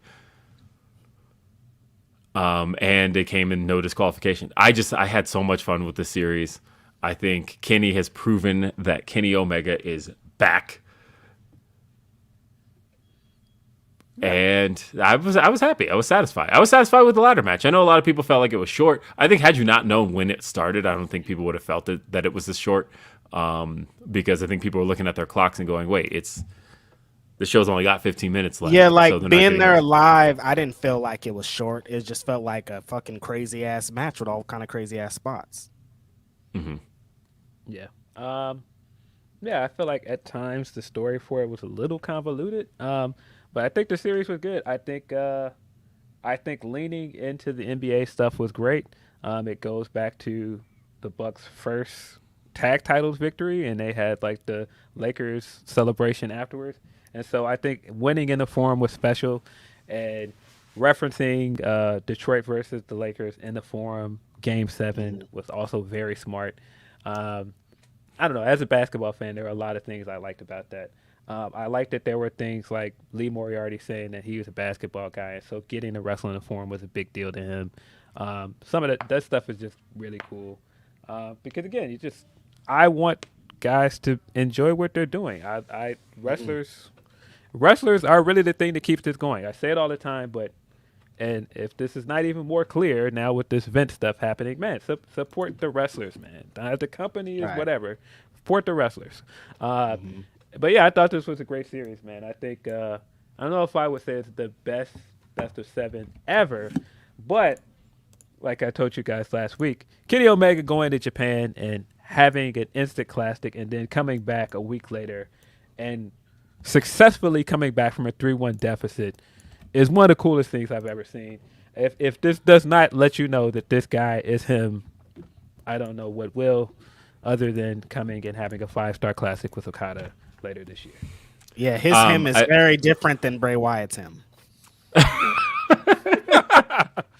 Honestly, when they announced that Young Bucks versus Top Flight graphic, when that graphic came up, I got really excited, and I'll tell you guys why. I almost forgot that, the Young Bucks are also a tag team because, look, we have not seen a Young Bucks tag team match since August. Like, it's been a long time. I don't know if you remember, though, the first time they wrestled Top Flight, it was after they won the tag titles, was it not? It was. It's the same progression. So it was interesting, and I know that the Top Flight are like the Young Bucks, like a Top Flight is like, these are our kids, right? Because like Top Flight came to them, literally. Darius Martin came to Matt Jackson and told him, "Look, we grew up on you guys. You guys are heroes. Like, you guys inspired us to do what we do." And Matt Jackson went to Tony Khan and was like, "We need to hire these two," and that was the story. And so I know they see Top Flight as kind of a pet project to build up, and they're going to give them everything that they can. But yeah, when that match graphic came up, and I got a smile, right? Because I was like, damn, we have not seen the Young Bucks in a tag match, just a straight up Young Bucks tag team match in months. It's been a long time because everything else has been trios, and then they were gone for those couple of months. Oh shit! And like, they're still a tag team. I forgot about this. This is cool. So I got really excited about that. But no, just honestly, I was very pleased with the series. I think it ended up elongating the Death Triangle's tag reign, or their trios reign. And it's not like the Death Triangle didn't have some good defenses in there, right? Because they defended them against, they beat Best Friends for them. They defended them against Best Friends. They also got to beat Top Flight and AR Fox. They also beat the Dark Order. Like they had some solid defenses in there. But I do think that ultimately the reigns of those trios titles need to be on babyfaces right now, because I think there's more heels in contention for it. And like, you got to go with the House of Black stuff, and House of Black versus babyface elite is the way to go. Right. To wrap up, though, finally, the last of the Humper Chats. Autoclave sent $5. Thank you. Pablo also sent $5. Says, happy Saturday, Grapsody. Joining way late. Thanks for the great shows every week. Love the street fight. I knew it was working when my girlfriend had to watch Scary Movie style through her fingers. When does Paul Walter Hausen get his revenge? I don't know, but look, I'm a big Cobra Kai fan, and so like, when he was announced for the show, I was like, of course he is.